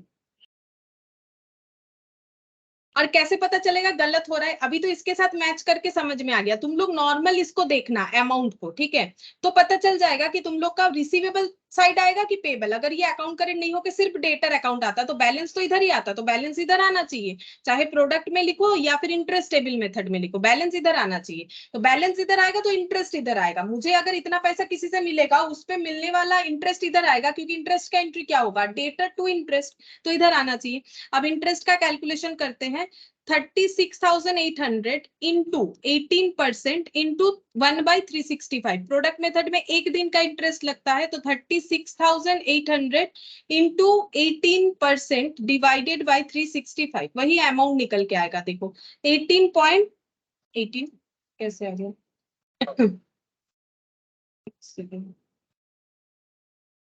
ओहो सॉरी सॉरी, थोड़ा सा गलत हो जा रहा है, एक मिनट। इसमें ये हुआ। तो अब हम लोग को क्या करना पड़ेगा, सेकंड स्टेप, थोड़ा सा कंफ्यूजन हो गया, ठीक है, तो हम फिर से एक बार बता देते, डोंट वरी। हम लोग को क्या करना है, जब हम लोग ये चेक करेंगे तो हम लोग को दिखेगा कि रिसीवेबल इधर आना चाहिए, जबकि इधर आ जा रहा है प्रोडक्ट में। तो हम लोगों ने प्रोडक्ट को 31 दिसंबर तक पहले लिखना है, ठीक है। सबसे पहला स्टेप क्या होगा बैकवर्ड मेथड में, जब तक का ईयर एंड मतलब स्टेटमेंट एंडिंग है तब तक का प्रोडक्ट रिसीवेबल लिखेंगे। अब प्रोडक्ट को पहले टोटल करना पड़ेगा, उसके बेसिस पे इंटरेस्ट, क्योंकि इंटरेस्ट तो प्रोडक्ट पे लगेगा ना। तो ये जितना प्रोडक्ट रिसीवेबल है उस पे लगेगा, हम तो इस पे लगा दे रहे हैं, ये गलत हो जाएगा। तो हम लोग इसका पूरा टोटल करके चेक करेंगे कि एक्चुअली में प्रोडक्ट रिसीवेबल हम लोग का कितना आ रहा है। तो इधर कितना हो रहा है 12,600, इधर ज्यादा है 6300, 62,800 और 36,800। ठीक है, एक बार बन जाएगा तो समझ में आ जाएगा। देखो 1,18,500। अब प्रोडक्ट को बैलेंस करेंगे, 1,18,500 माइनस 18,300, तो ये हो गया 1,00,200। तो इसको पहले लिखना पड़ेगा, यहाँ पर मिडिल में हम लिख देते हैं। यहाँ पर आ जाएगा 31 दिसंबर 2020 को क्या लिखेंगे, जो बैलेंस निकल के आया 1,00,200। ठीक है, तो ये हो गया टू बैलेंस ऑफ प्रोडक्ट, इधर निकल के आ रहा है, तो प्रोडक्ट का balance, to balance of product. ठीक है, टू बैलेंस ऑफ प्रोडक्ट हो गया। अब इस पे लगाओ, देखो आंसर आएगा 1,00,200 इंटू 18% डिवाइडेड बाई 365, तो ये 49.41 इंटरेस्ट कॉलम में आ जाएगा। मतलब अमाउंट, इंटरेस्ट का तो कोई कॉलम नहीं होता है, अमाउंट कॉलम में लिखेंगे कि कितना अमाउंट हो रहा है, तो ये हो जाएगा।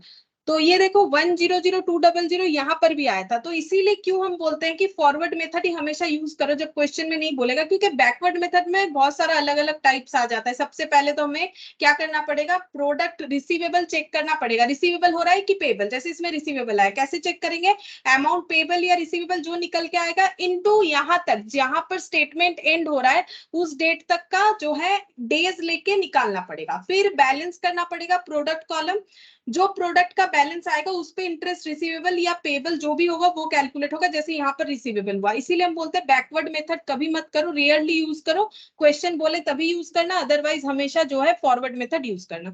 फॉरवर्ड मेथड ज्यादा यूज होता है, तो बैकवर्ड वाला मेरे से इसीलिए एक दो बार गलत हो गया, गलत नहीं मतलब क्या बोले, बताते बताते थोड़ा सा मेथड गलत बता दिया। अभी हम फिर से बता देते क्या करना है। सेम हमें फॉरवर्ड की तरह ही सारा चीज करना है, लेकिन जब डेज कैलकुलेशन होगा, कहाँ कहाँ चेंजेस है डेज कैलकुलेशन में। डेज कैलकुलेशन कहाँ होगा, ओपनिंग ट्रांजैक्शन से लेके ड्यू डेट तक, ठीक है। उसके बाद जो भी प्रोडक्ट आएगा, अब हम लोग उसका फिर से हम लोग बैलेंस ऑफ प्रोडक्ट निकालेंगे, चाहे रिसीवेबल हो चाहे पेबल हो। यहाँ पर ट्रांजैक्शन डेट से लेके जहां तक ये बन रहा है वहां तक का, मतलब ये सब तो बनेगा ही। ये ड्यू डेट, ये ड्यू डेट, ये ड्यू डेट तक, ये ड्यू डेट तक, ये ड्यू डेट तक, एज वेल एज यहाँ तक देखेंगे जितना आ रहा है। फिर प्रोडक्ट कॉलम को बैलेंस करेंगे, जो भी बैलेंस आएगा उसमें रिसीवेबल या पेबल इंटरेस्ट का जो भी आएगा वो कैलकुलेट करेंगे। तो ये हो जा रहा है हम लोग का 949, यहाँ पर भी हो गया 949, और यहाँ पर बैलेंस लिख देंगे 31 दिसंबर 2020 बाई बैलेंस सीटी। कितना हो जाएगा, 249 तो इस तरीके से कैलकुलेट होगा। ठीक है, चलो बैकवर्ड मेथड हम लोग का एक बार हम लोगों ने देख लिया कैसे होगा। अच्छा, नेक्स्ट हम लोग देखेंगे इलास्ट्रेशन 2। ठीक है, इलास्ट्रेशन 2 कर सकते हैं हम लोग। देखो इसमें क्या बोला है, from the following particulars prepare the account current to be rendered by mister Singh to mister Paul, यानी in the books of mister Singh mister Paul account बनेगा। Interest must be calculated at the rate of 10% per annum, 10% per annum में interest calculate करके देना है। Method हमें कुछ नहीं बोला है, तो product method with forward technique base calculation के लिए हम लोग प्रोडक्ट मेथड करेंगे जो आसान होता है, और फॉरवर्ड मेथड से कैलकुलेट करेंगे, बैकवर्ड कभी नहीं यूज करेंगे। तो यहाँ पर लिखेंगे illustration 2।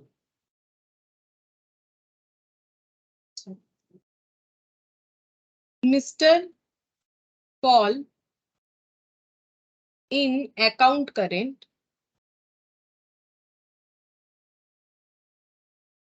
with Mr. Singh. Interest to, कब तक कैलकुलेट करना पड़ेगा, इंटरेस्ट 31 अगस्त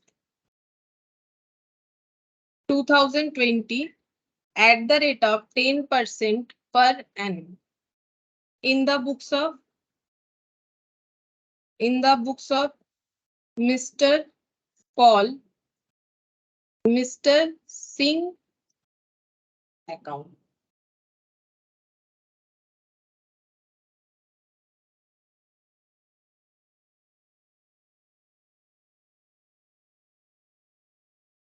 Date,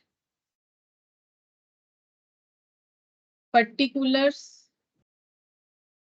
due date, amount, days, product. Date, particulars, due date, amount, days, product. ठीक है, अच्छा देखो सबसे पहले 11 जून का ट्रांजैक्शन दिया है, good send to mister Paul, तो यहाँ कोई ओपनिंग डेट नहीं है। ठीक है, पहला बात ये जो कि हम लोगों ने उस क्वेश्चन में देखा, ओपनिंग डेट यहाँ कुछ नहीं है, ट्रांजैक्शन डेट है सीधा। तो गुड्स सेंड किया गया है मिस्टर पॉल को, तो मिस्टर पॉल को सेंड करने का मतलब है सेल हुआ है, तो 2 सेल्स होगा। तो यहाँ पर लिखेंगे डेट जो है दिया हुआ है हम लोग का, सारे ट्रांजैक्शन 20 का ही है, तो हम लोग यहाँ पर ना 2020 लिख लेते हैं। यहाँ पर लिखेंगे जून 11, 2 सेल्स, 1020 अमाउंट। अच्छा, इसके बाद देखो cash receipt from mister Paul, तो कैश टू मिस्टर पॉल, तो बाई कैश 15 जून, तो ये 2020 जून 15 by cash 500 rupees, cash receipt from mister Paul. Good send to mister Paul, तो फिर से वही हो जाएगा, सेल्स 20 जून को सेल्स होगा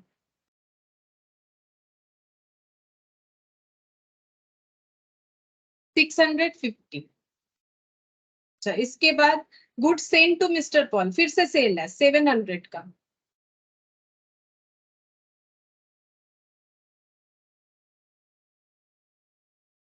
जुलाई 7। अच्छा, अगस्त 8 कैश रिसिप्ट, तो बाई कैश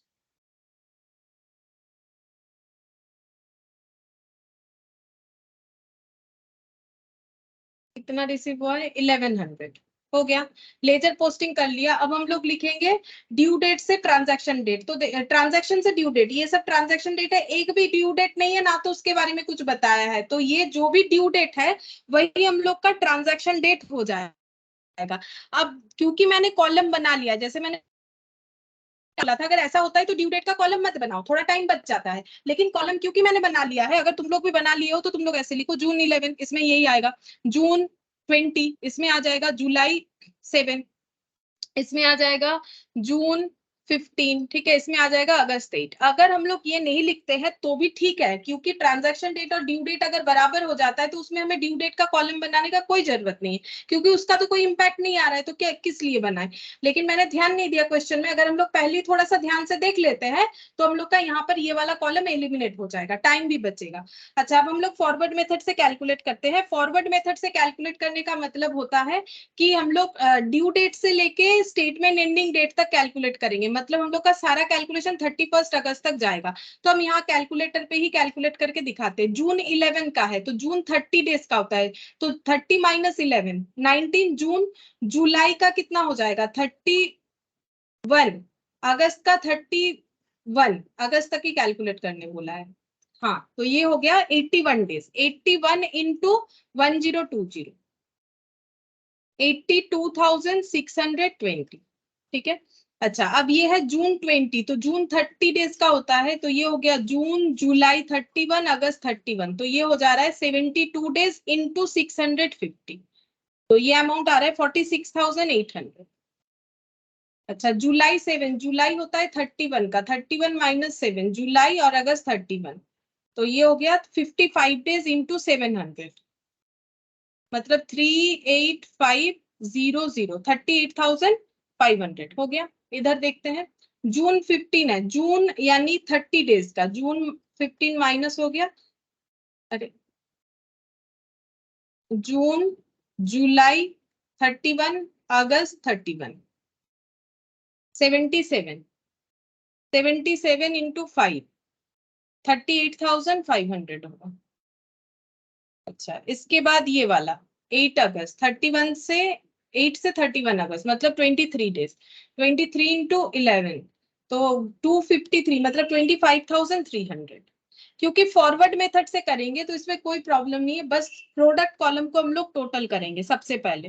तो प्रोडक्ट कॉलम को टोटल करेंगे, इधर बैलेंस आएगा, देखो यहाँ पर लिख लेते हैं। 31 अगस्त तक बन रहा है, तो अगस्त 31 बाई प्रोडक्ट रिसीवेबल, और अगर तुम लोग चाहो तो इसके जगह बैलेंस ऑफ प्रोडक्ट भी लिख सकते हो। चेक करते कितना होगा।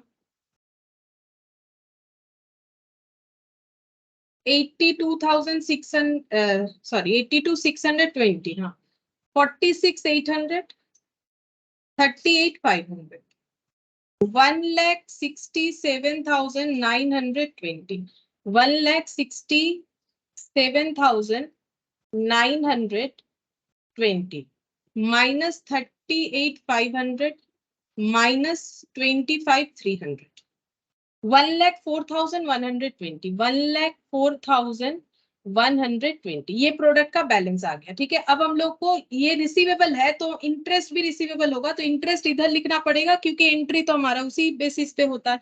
तो अगस्त 31 टू इंटरेस्ट रिसीवेबल,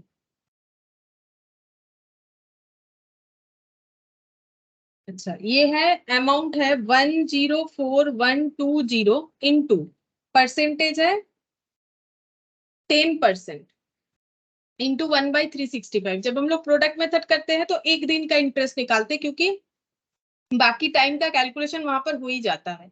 तो ये हो गया हम लोग का अमाउंट 28.5, मतलब 29 चाहे तो हम लोग लिख सकते हैं। ठीक है, 29 लिख सकते हो या फिर 28.5 भी लिख सकते हो। अगर तुम लोग अपना मैथ देखोगे तो इन्होंने ना पॉइंट में रखा हुआ है। अब पॉइंट में ये देखो, ऐसा कोई नेसेसरी नहीं है पॉइंट में रखना पड़ेगा, हम लोग 29 भी लिख सकते हैं, तो हम 29 ही लिख देते हैं। ठीक है, 29 लिख दिया, यहाँ पर ऐड कर लेते हैं। यहाँ पर बैलेंस आ जाएगा, कितना रिसीवेबल होगा बाई बैलेंस CD, ये इधर ही आएगा। कैसे पता चला? क्योंकि अगर मुझे अमाउंट रिसीवेबल है उसमें इंटरेस्ट रिसीवेबल है तो टोटल भी रिसीवेबल ही होगा। तो चेक करते हैं, देखो कितना होगा। 1020 प्लस 650 प्लस 700। देखो अगर इंटरेस्ट नहीं भी ऐड करते हैं तो मुझे 2370 मिलने वाला है, और ये पेबल है 500 और 1100, मतलब मेरा डेबिट अमाउंट 770 होगा। तो 770 प्लस 29 ये मिलना चाहिए। ये देखो, मतलब इधर बैलेंस 799 आएगा तो टैली हो जाएगा। 700 मुझे मिलेगा प्लस 29। अब चेक करके देखो, मैच हो जाएगा दोनों साइड। तो ये 799 प्लस 1600, तो ये हो गया 2399। अब इधर का चेक करते हैं, -29 -700 -650 -1020, ये देखो 239। ठीक है, तो ये इस तरीके से हो जाएगा। एक बार प्रैक्टिस हो जाएगा तो जल्दी जल्दी कर पाएंगे हम। तो ये हो गया इलास्ट्रेशन 2। अब पॉइंट में लिखोगे तो आंसर इनके साथ हमारा थोड़ा सा वेरी कर रहा है। इनका आया 798.53, मेरा आ रहा है 799, क्योंकि मैंने उसे जो है राउंड कर दिया है। अगर तुम लोग ये जैसे बैलेंस है, जैसे लेजर फर्स्ट टाइम सीखते हो तो बैलेंस करके दिखाते हो, तो ये दिखा सकते हो, ये दिखा दो, कोई बात नहीं, यहाँ पर लिख सकते हैं September 1 टू बैलेंस बीडी, मतलब कितना पैसा मिलेगा टू बैलेंस बीडी। ये ब्रॉड डाउन हो रहा है तो बीडी लिखना पड़ेगा। यहाँ पर लिख सकते हैं 799 रुपीज ये मिलेगा, ये चाहो तो लिख सकते हो। अच्छा, इलास्ट्रेशन 3, ये रेटिंग का क्वेश्चन है। अब रेटिंग के एक पॉइंट होता है, वो हम लोग बाद में सीखेंगे, पहले जो टॉपिक सीखा हुआ है उस पे रिलेटेड क्वेश्चन कर लेते हैं।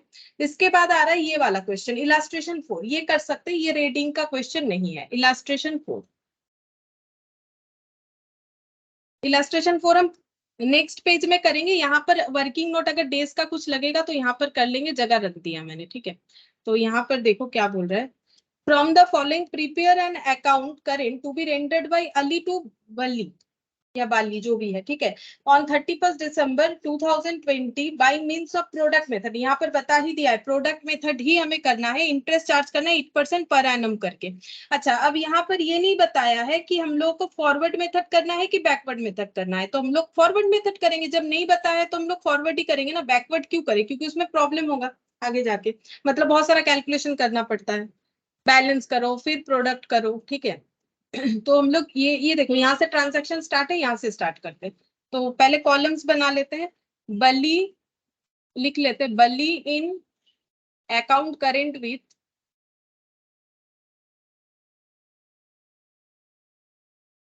बली, interest to 31 December 2020 at the rate of 8% per annum in the books of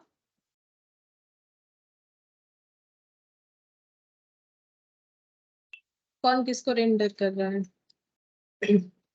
by Bali, in the books of Ali Bali account.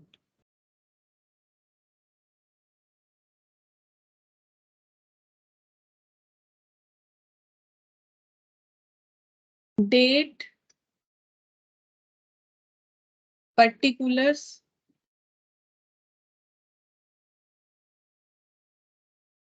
amount, days, product.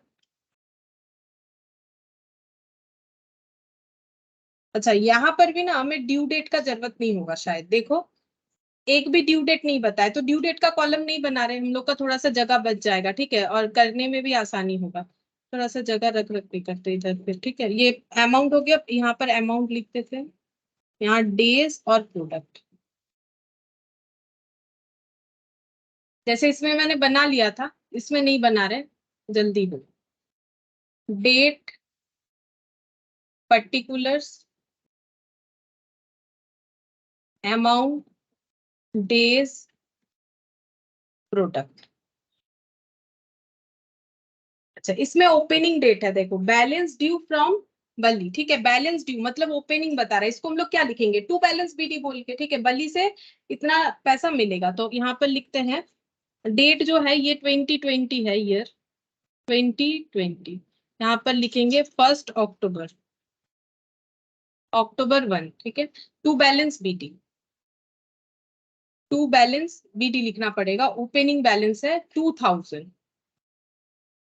अच्छा, इसके बाद 19 अक्टूबर परचेज, तो बाई परचेज हो जाएगा 19 अक्टूबर, ये भी 2020 अक्टूबर 19 बाई परचेज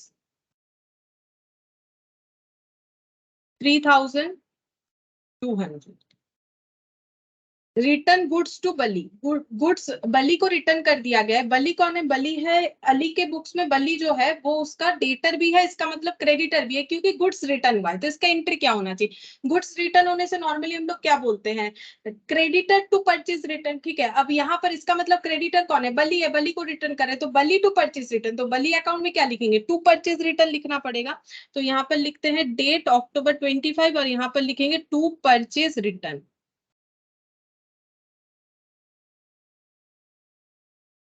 800 था अमाउंट, परचेज रिटर्न 800। अच्छा, इसके बाद सोल्ड गुड्स टू बली, तो बली टू सेल्स नवंबर 3, तो टू सेल्स 5400, टू सेल्स 5400 नवंबर 3। अच्छा, इसके बाद Bali accepted a bill drawn by Ali for 1 month, Ali ने बिल ड्रॉ किया है तो अली के हिसाब से हमें सोचना पड़ेगा, उन्हीं के लिए हम लोग अकाउंट बना के दे रहे हैं जो वो बली को देने वाले हैं। तो बिल्स रिसीवेबल टू बली, तो बली अकाउंट में होगा बाय बिल्स रिसीवेबल 15 नवंबर को, तो यहाँ पर लिखते हैं नवंबर 15।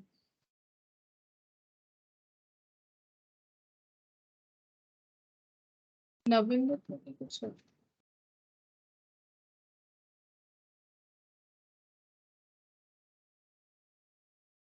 हाँ 15 नवंबर को bill accepted a bill drawn by Ali for 1 month 2400। अच्छा, अब यहाँ पर एक गड़बड़ हो गया। अब देखो मैंने यहाँ ड्यू डेट नहीं बनाया, अब अगर बिल्स रहेगा तो उसमें तो ड्यू डेट चाहिए होगा, क्योंकि ये 1 मंथ का है।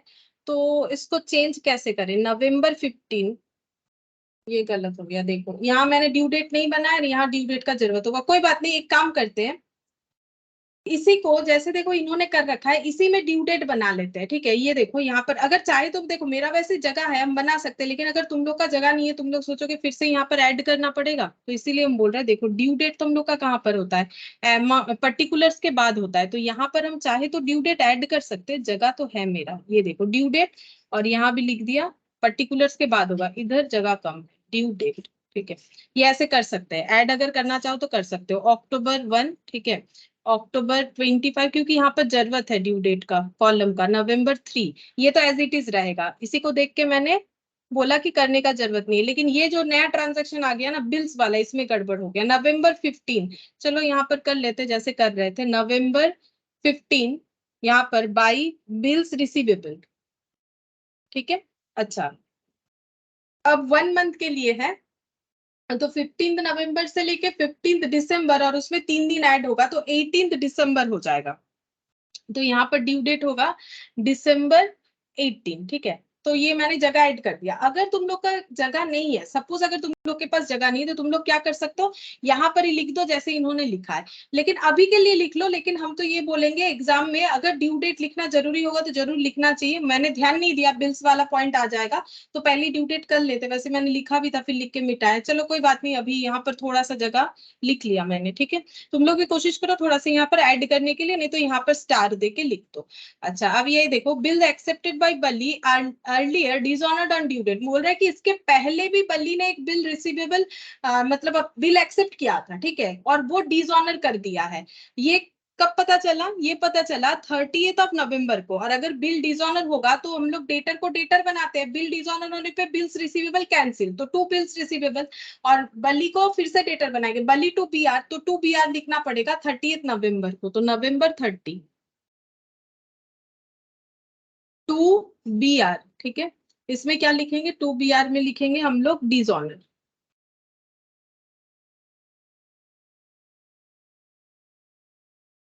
अमाउंट कितना है देखो, 3000। चलो 3000, 3000 लिख लेते हैं। ड्यू डेट वही रहेगा, क्योंकि बस इसी के लिए मुझे ड्यू डेट ऐड करना पड़ा, ये वाले पॉइंट के लिए। बाकी तो किसी में नहीं जरूरत हो रहा है। रिसीट कैश फ्रॉम बली, तो कैश टू बली 15 दिसंबर। By cash. तो इधर मैंने अमाउंट नहीं लिखा, 2000 ये वाला, और ये बिल्स वाला अमाउंट मैंने नहीं लिखा, जो बिल्स ड्रॉ हुआ 2004 हो गया। और इसका ड्यू डेट को ऐड कर लेते हैं, December 15।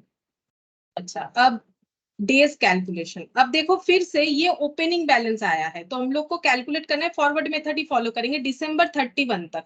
तो ये कौन सा है, अक्टूबर है, तो अक्टूबर नॉर्मली 30 डेज का होता है, ठीक है। अक्टूबर नहीं, 31 का होता है, November 30, दिसंबर, हाँ, October 31 - 1। देखो 31 - 1 करेंगे नॉर्मली, जो हम लोग का हैबिट है, पर उसमें 1 ऐड हो जाएगा क्योंकि ओपनिंग बैलेंस है, तो अक्टूबर का 31 डेज ही लेंगे।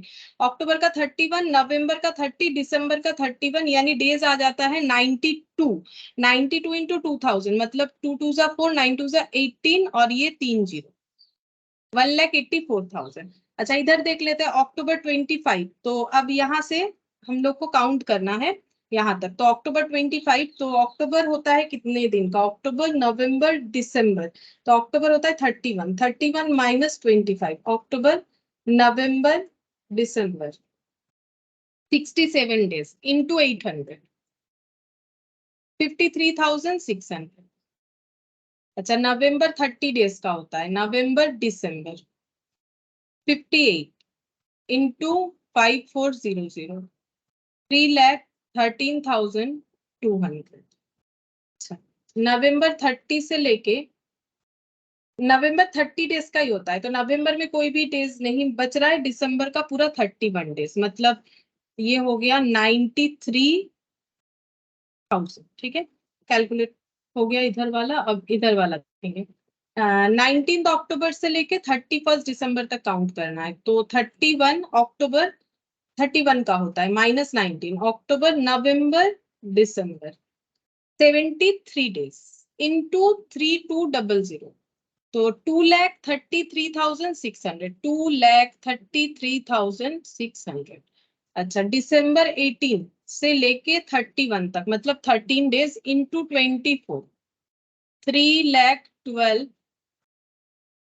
31,000 होगा एक्चुअली, ये कॉमा मैंने गलत दे दिया, 31,200 ऐसे आ रहा है। अच्छा, December 15 से लेके 31 तक काउंट करने पे 16 डेज, तो 16 इंटू 2, 32,000। अच्छा, अब देखो इधर ही इधर ज्यादा है कि इधर ज्यादा है, चेक करते हैं। इधर ही ज्यादा है, ठीक है, तो कैलकुलेट करते हैं यहाँ पर। इधर ज्यादा है, 1,84,000 plus 53,600 plus 3,13,200 plus 93,000, 6,43,800, 6,43,800, 6,43,800 minus 30, 30, 60, 63,200 minus 2,33,600, 3,47,000। चाहिए क्या निकल के आ रहा है, 31 दिसंबर का बाई प्रोडक्ट रिसीवेबल।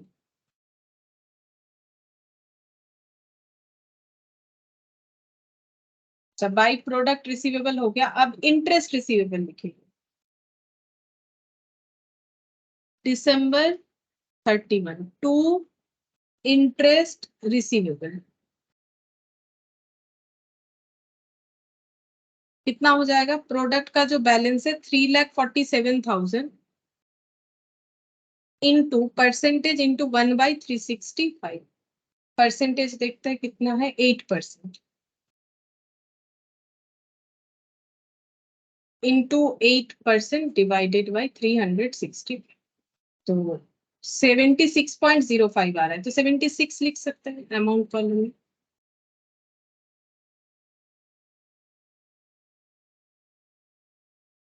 2,000, 3,000, 5,000, 10,400 और 11,200, 11,200, और ये अमाउंट ऐड हो जाएगा, 11,200 प्लस 76, 11,276,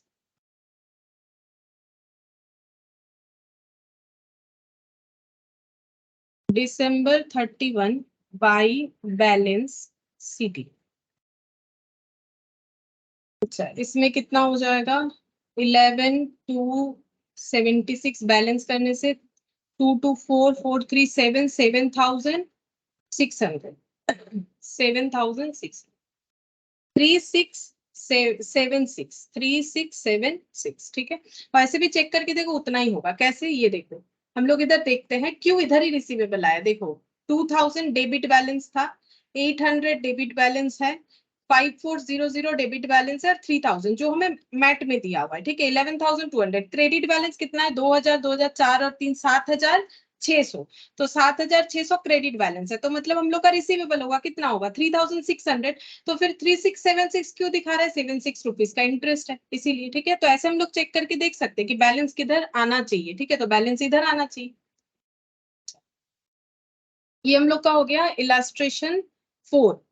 अच्छा, ये 5 नंबर देखते हैं कि रीडिंग का है कि ऐसा। नहीं, नॉर्मल क्वेश्चन है ये। 5th नंबर नॉर्मल क्वेश्चन है, ये भी हम लोग करके देख सकते हैं। Illustration 5 normal question. इलास्ट्रेशन 5, तो इसमें डेज कैलकुलेशन का जगह नहीं जरूरत हुआ, कोई बात नहीं, हम यहाँ इलास्ट्रेशन 4 लिख देते हैं। इसको इधर से हटा देते,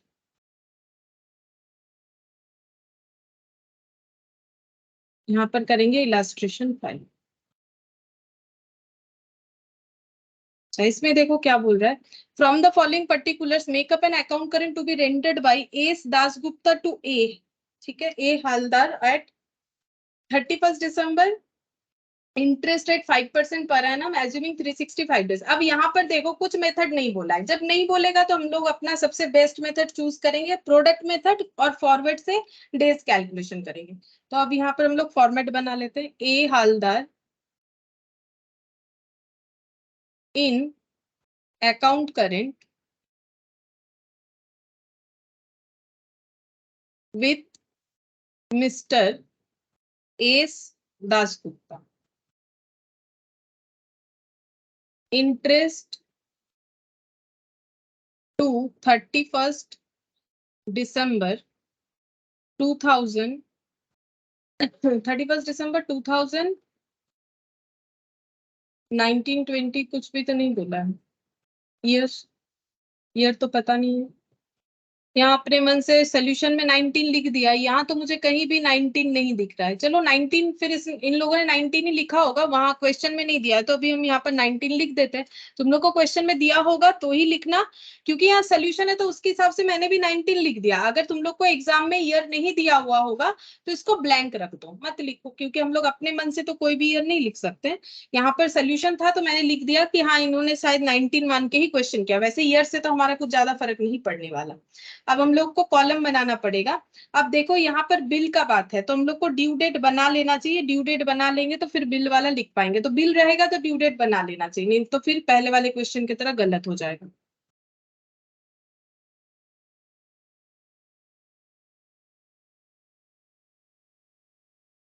date particulars, due date,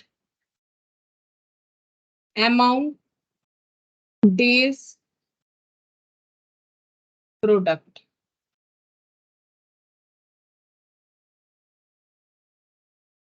date particulars,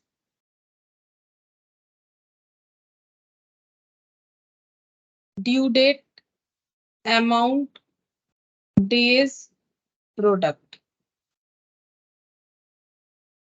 अच्छा, बैलेंस बोला है, balance owing by mister Haldar. ठीक है, तो मिस्टर हालदार से पैसा मिलेगा 520 जून 30 में।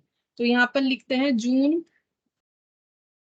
30 टू बैलेंस बीडी 520।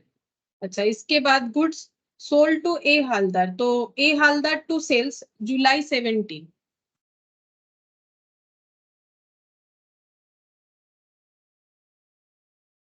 40 रुपीज था। अच्छा, इसके बाद कैश रिसिप्ट, तो बाई कैश 1 अगस्त 500।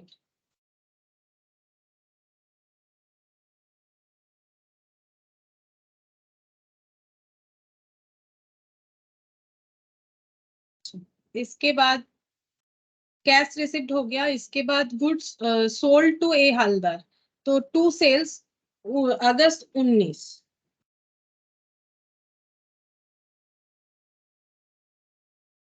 720 दिया है। अच्छा, इसके बाद गुड सोल्ड फिर से सेल हुआ है 50 रुपीज का 30 अगस्त को,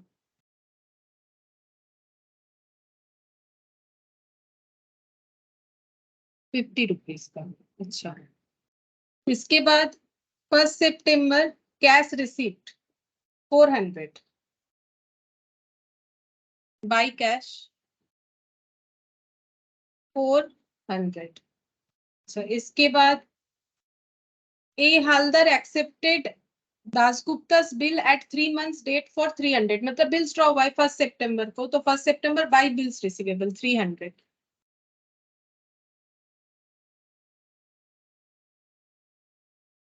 अच्छा, इसके बाद गुड्स बॉट फ्रॉम ए हलदर, तो परचेज टू ए हलदर मतलब by purchase October 22,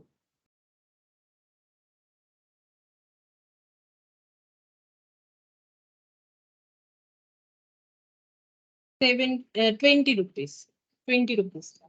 goods sold November 12, 14 rupees का।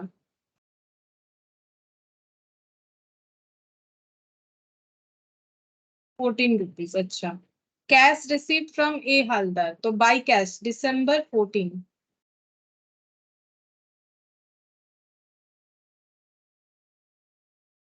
50 रुपीज। बस और कुछ नहीं है। अब हम लोग को ड्यू डेट लिखना है, तो इसका due date as it is रहेगा, मतलब यहाँ पर जून 30, ठीक है। अच्छा, इसका जुलाई 17, सिर्फ बिल वाला छोड़ के बाकी सब एज इट इज रहेगा। इसका अगस्त 19, इसका अगस्त 30, फिर नवंबर 12 एज इट इज रहेगा, क्योंकि किसी में भी चेंजेस मैंने नहीं देखा, कोई भी डेट अलग से नहीं देखा। ये भी अगस्त 1, सितंबर 1, दिसंबर, ये दिसंबर हो जाएगा। इसका हम चेक कर लेते हैं। अक्टूबर 22, ये अक्टूबर 22 रहेगा। दिसंबर 14 का भी दिसंबर 14 रहेगा, ठीक है। अच्छा, अब ये जो बिल्स वाला है वो देख लेते हैं 3 मंथ्स के लिए, तो सितंबर से लेके 3 मंथ्स, मतलब 9 में 3 ऐड कर दो 12, और 1 सितंबर है 4th ऑफ दिसंबर, तो ये दिसंबर 4 हो जाएगा।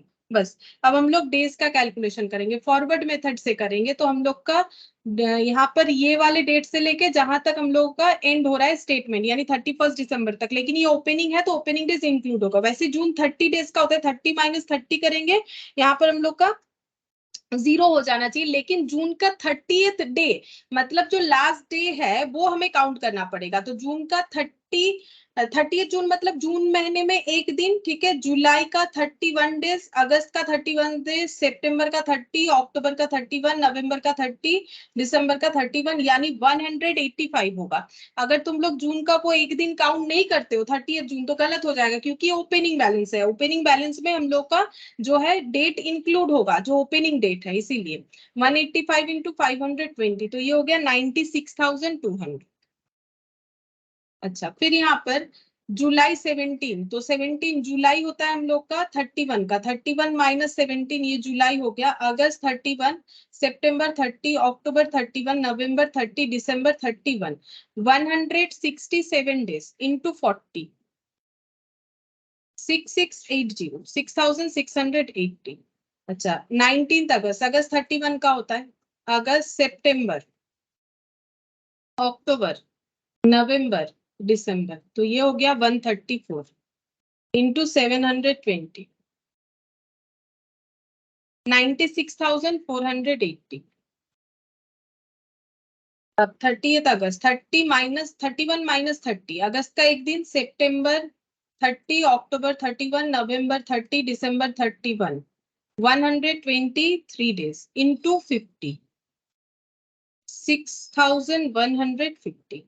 नवंबर 30 का होता है, नवंबर, दिसंबर 31, 49 into 14, 686।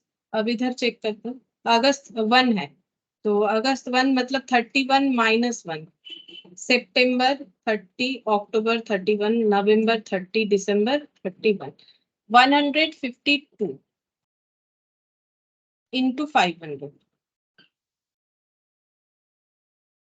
76,000. September 30 minus 1. September, October, November, December. 120 into 400. 48,400. 31 minus 4. 27 into 300. 8100. October 22. October 31 का होता है, नवंबर 30. हाँ, तो -22 अक्टूबर, नवंबर, दिसंबर. 70 into 20 मतलब 1400. और दिसंबर 31 minus 14. 17 into 5. 850. 850 हो गया. अब चेक करते हैं किधर ज्यादा है, तो इधर ही ज्यादा होगा. देखो इधर ही ज्यादा. तो 96200 plus 6680 plus 96,480 plus 6150 plus 686. 206,196.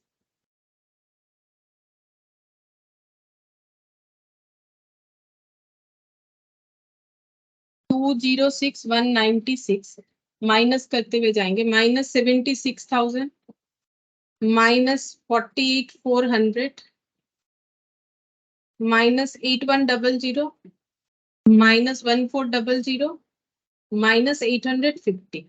71,446. 31st December. By product receivable.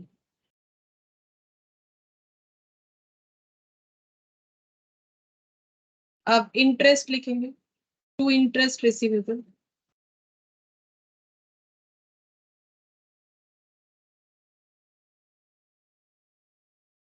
$71,446 into 5% था इंटू 1/365.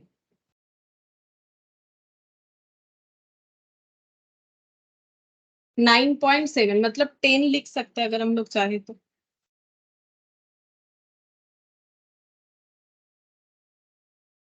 520 40 720 plus 50 plus 24 1354. और इधर आ जाएगा दिसंबर 31 बाई बैलेंस CD.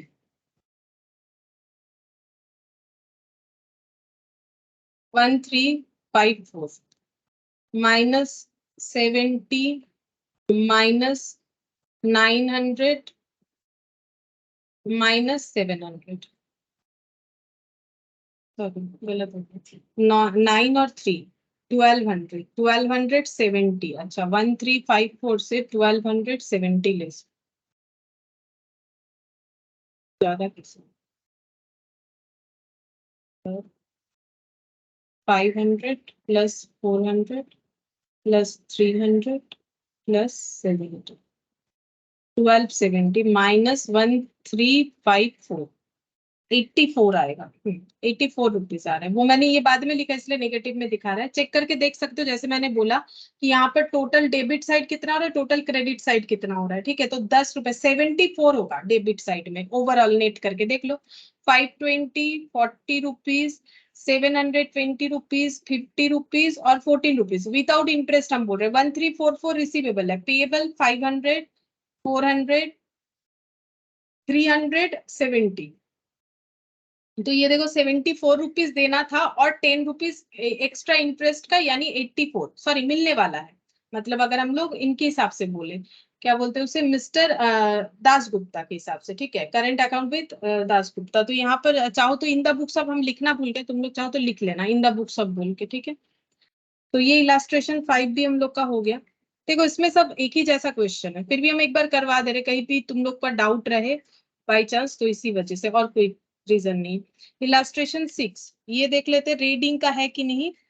क्वेश्चन तो छोटा सा बन जाएगा। चलो रेटिंग का नहीं है, ये कैलकुलेशन हम लोग कर लेते हैं। Illustration 6,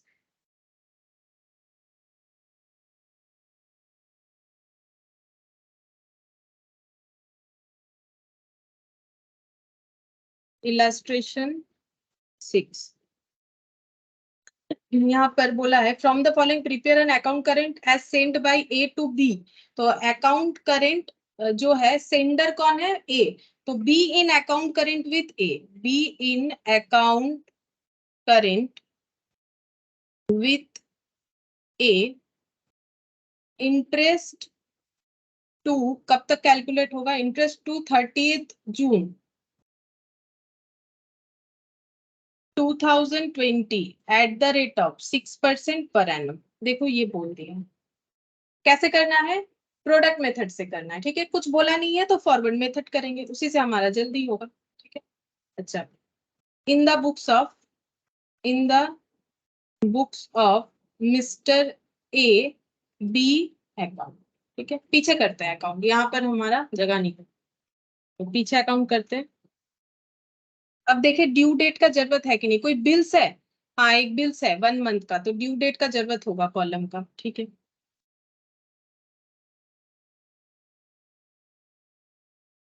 date, particulars,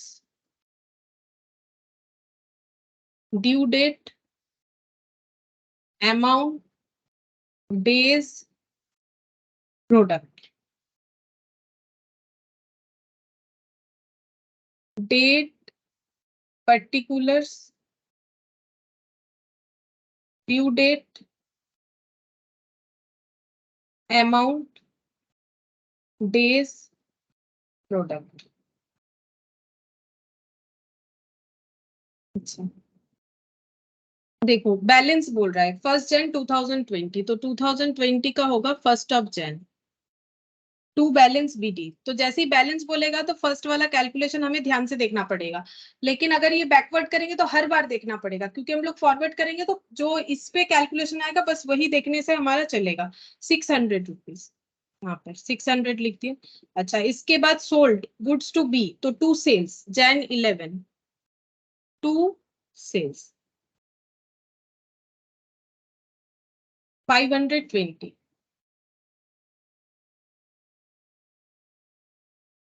B return goods, B ने गुड्स रिटर्न कर दिया तो सेल्स रिटर्न टू बी, तो बाई सेल्स रिटर्न जून 18,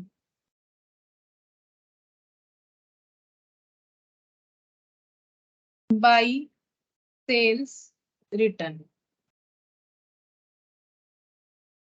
125 था।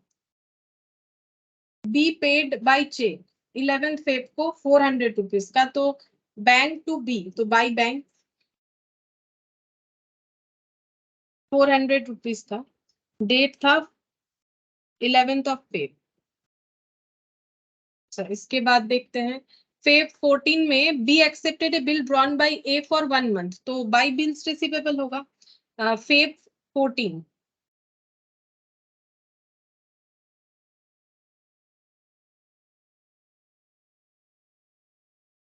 300। Goods sold to B 29th of April 615, तो टू सेल्स अप्रैल 29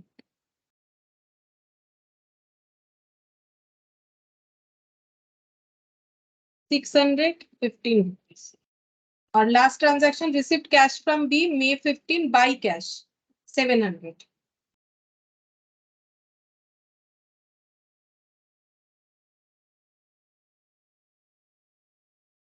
अच्छा अब हम लोग ड्यू डेट जो है वो लिखेंगे, सिर्फ बिल के अलावा बाकी सारे ड्यू डेट ट्रांजैक्शन डेट ही हो जाएंगे, यानी जैन 1, जैन 11, अप्रैल 29, जून 18, फेब 11।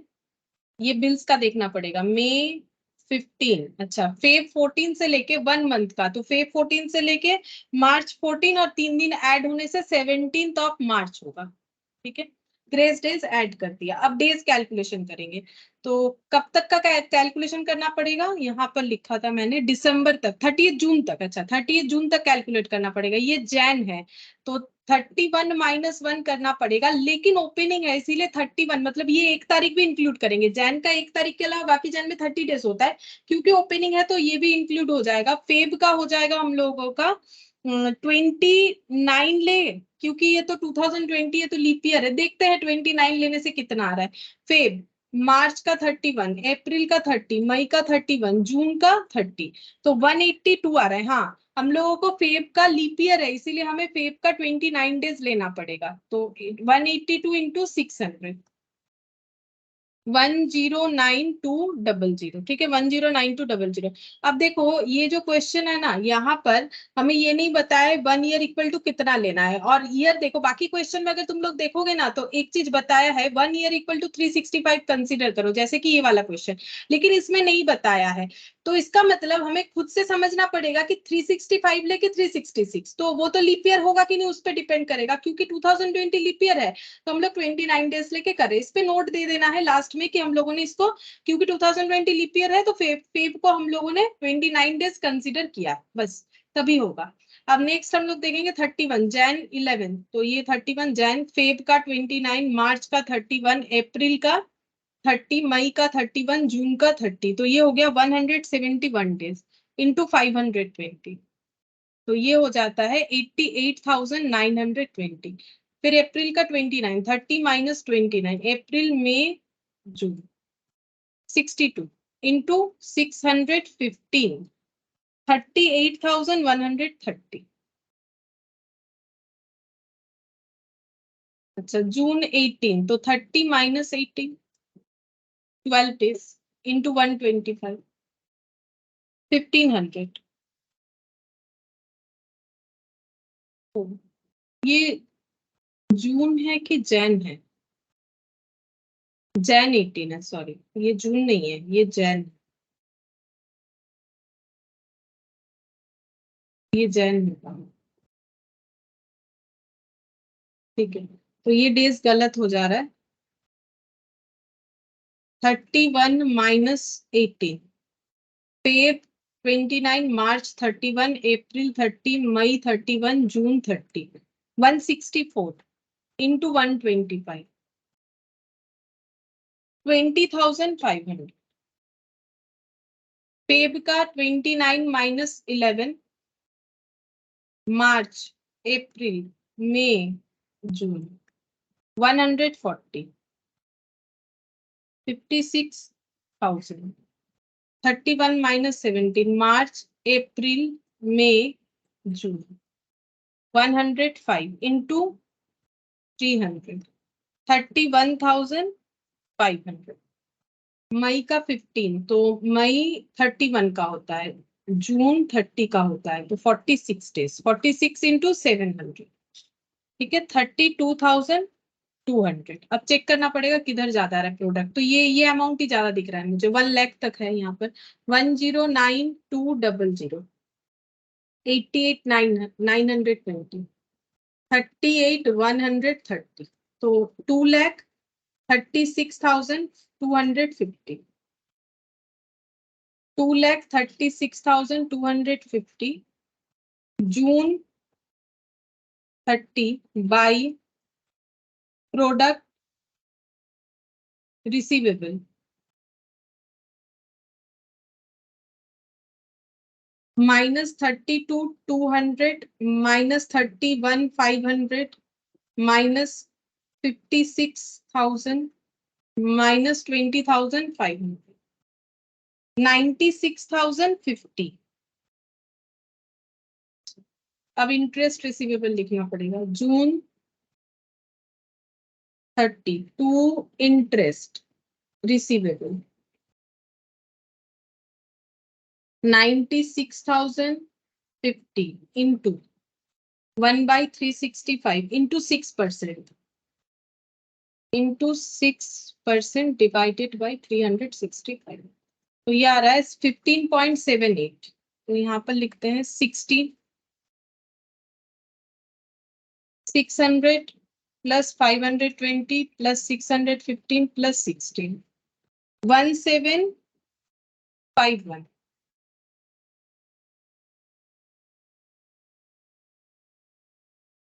माइनस 1000 1400 1525 226 आ रहा है 226 जून 30 बाई बैलेंस सी। तो ये अमाउंट जो है रिसीवेबल होगा 1751 इसका टोटल होगा। सेम तरीके से ही हो रहा है। अब तो देखो सेम क्वेश्चन आ जा रहा है। प्रैक्टिस भी मैंने सारा करवा दिया। इलास्ट्रेशन 6 हम लोग का कंप्लीट हो गया। इसके बाद रेडिंग इंटरेस्ट है। इलास्ट्रेशन 7 हम लोग का रेडिंग इंटरेस्ट का है क्वेश्चन। और मेथड 3 जो एक मैंने लिखा हुआ था, बैंक के साथ कस्टमर का कैसे ट्रांजेक्शन होता है, तो ये एक क्वेश्चन बाकी रह रहा है। एक मेथड 3 और रेडिंग इंटरेस्ट, ये दोनों पॉइंट बाकी रह रहा है। और इसके साथ हम लोग का यहाँ पर 2 क्वेश्चन दिख रहा है। ये वाला यहाँ पर ये कर सकते हो। ये जो है प्रैक्टिकल क्वेश्चन नंबर 2 ये हो जाएगा मुझे जितना लग रहा है। प्रैक्टिकल क्वेश्चन नंबर 2 में कोई रेडिंग इंटरेस्ट नहीं है। हम एक बार देख के बता देते हैं। प्रैक्टिकल क्वेश्चन नंबर 1 और प्रैक्टिकल क्वेश्चन नंबर 2 नहीं, 1 नहीं होगा। 1 पार्टनरशिप फर्म का, इसका लिखने का पैटर्न अलग है इसीलिए ये नहीं कर पाएंगे। लेकिन हाँ, प्रैक्टिकल क्वेश्चन नंबर 2 जो है ये जरूर कर पाओगे। तो सेम टाइप ऑफ क्वेश्चन एक बार प्रैक्टिस करके देख सकते हो।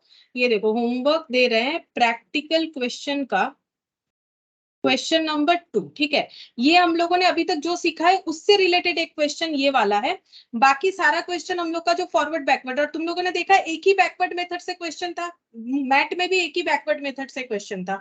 तो बैकवर्ड मेथड करने का कभी जरूरत नहीं है। जब भी कभी इसका क्वेश्चन आएगा फॉरवर्ड मेथड करना है विथ प्रोडक्ट, ठीक है। और अगर कुछ बता दे स्पेसिफिकली तो बात अलग है, लेकिन नॉर्मली नहीं बताता है। तो इसके लिए प्रैक्टिकल क्वेश्चन नंबर 2 तुम लोग यहाँ पर एक प्रैक्टिस के लिए करके देख सकते हो, जो कि हम लोगों ने जैसा क्वेश्चन किया उससे काफी छोटा है। लगभग 1 2 3 4 5 ही ट्रांजैक्शन है। तो नेक्स्ट क्लास में देखते हैं हम लोग का कितना कंप्लीट हो पाता है। ये होमवर्क करवाएंगे और उसके साथ रेटिंग इंटरेस्ट करवाएंगे। फिर टाइम बचेगा तो मेथड 3 करवाएंगे, ठीक है। तो आज के लिए इतना ही करते हैं।